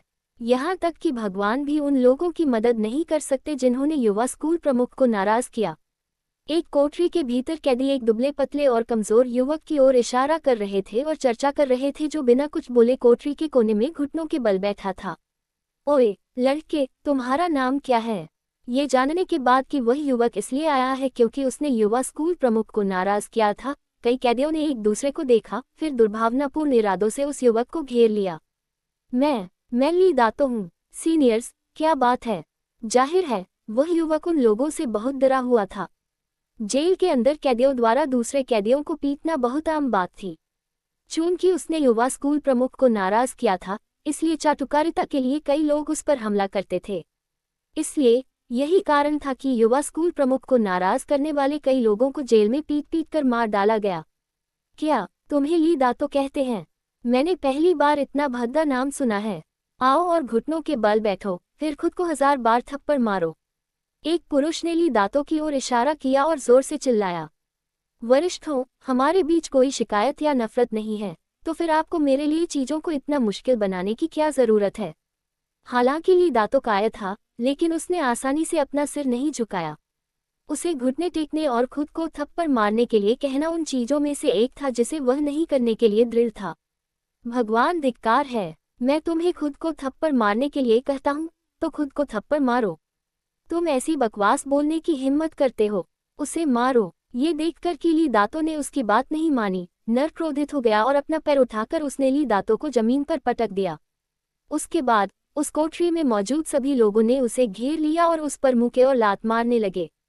रुको, तुम क्या कर रहे हो? ठीक उसी समय पहरेदारी करने वाले बूढ़े बुजुर्ग वहां आए, कोठरी खोली और कोठरी में मौजूद लोगों की ओर इशारा करते हुए सख्ती से चिल्लाने लगे। हालांकि उन बुजुर्गों के पीछे एक जवान चेहरे वाला एक सुंदर युवक था। बड़े भाई, इस लड़के ने स्कूल प्रमुख को नाराज कर दिया, और न केवल उसने पश्चाताप नहीं किया, बल्कि उसने ऐसे अपमानजनक और असभ्य शब्द बोलने की हिम्मत भी की और स्कूल प्रमुख का अपमान किया। इल्यूजनरी थंडर स्कूल के सदस्य के रूप में स्वाभाविक रूप से हमारा दायित्व है कि हम उसे स्कूल प्रमुख के लिए सबक सिखाएं। हाँ बड़े साहब, ये लड़का बहुत बेईमान है, हमें इसे अच्छी सजा देनी चाहिए। इसे पूरी जिंदगी जेल में बंद करना भी कोई बड़ी बात नहीं है। ये देखकर ली दातों पर हमला करने वाले उन्हीं स्कूल के शिष्यों ने तुरंत विनम्रतापूर्वक समझाया, ये सब जानबूझकर किया गया था। हालांकि उन्हें भी उस जगह पर इसलिए बंद किया गया था क्योंकि उन्होंने गलत काम किए थे, लेकिन युवा स्कूल प्रमुख को नाराज करने वाले कैदियों की पिटाई करके बड़ों से अच्छी धारणा प्राप्त करना वास्तव में प्रभावी था। उस पल ली दातो ने अपना सिर नीचे कर लिया और कुछ नहीं बोला, क्योंकि वह जानता था कि वह फिर से किस्मत से बाहर हो गया है। जब वह उनके चालाक स्पष्टीकरण का सामना कर रहा था तो उसके पास खुद का बचाव करने का कोई मौका भी नहीं था। निश्चित रूप से न केवल उसे बड़ों से कोई सहायता नहीं मिलेगी, बल्कि उसे कुछ दर्दनाक सजा भी मिलेगी। हालांकि जैसे ही ली दातो ने सोचा कि उसकी किस्मत खत्म हो गई है, और जैसे ही उसे पीटने वाले पुरुषों ने सोचा कि उन्हें इनाम मिलने वाला है, बड़े पहरेदारों ने उसके बगल में खड़े युवक की ओर देखा और सम्मानपूर्वक पूछा, महामहिम देखिए। यह चू फैंग हल्के से मुस्कुराया, फिर बोला, स्कूल प्रमुख ने कहा है, जो लोग ली दातों पर हमला करने की हिम्मत करेंगे उनके हाथ पैर तोड़ दिए जाएंगे। क्या आप इस पर सवाल उठाते हैं? बोलते समय चू फैंग ने अपनी हथेली घुमाई और स्कूल प्रमुख का कमांडिंग बैज उसकी हथेली में दिखाई दिया। जी सर। कमांडिंग बैज को देखने के बाद कई बुजुर्गों ने तुरंत अपने दिलों को मजबूत कर लिया और उन्होंने अब थोड़ा भी संकोच करने की हिम्मत नहीं की। और जब वे पीछे मुड़े तो उनकी निगाहों में क्रूरता और चेहरों पर हत्या की मंशा साफ झलक रही थी। बिना किसी दया के वे कई नरों की ओर बढ़े। आह टिल्ड टिल्ड टिल्ड। उसी समय हृदय विदारक और फेफड़े फाड़ देने वाली चीखें लगातार गूंजने लगी और सभी पुरुषों को, क्योंकि वे नहीं जानते थे कि क्या करें, बूढ़ों ने जबरदस्ती उनके हाथ पैर तोड़ दिए। ली दातों के लिए तो उसने आश्चर्य से अपना मुंह भी चौड़ा कर लिया। वह जहां था वहीं स्तब्ध खड़ा रहा और उसका चेहरा हैरान होने के साथ साथ उलझन में भी था। जब तक पास में खड़ा युवक उसे कोठरी से बाहर नहीं ले आया, अपने सफेद सिर वाले ईगल पर सवार होकर इल्यूजनरी थंडर स्कूल से बाहर नहीं निकल गया, फिर अपने गृहनगर की ओर नहीं उड़ गया, तब तक उसे अंततः ये समझ में नहीं आया कि वह बच गया है, और उसे ऐसा लग रहा था कि वह उस युवक द्वारा बचाया गया है।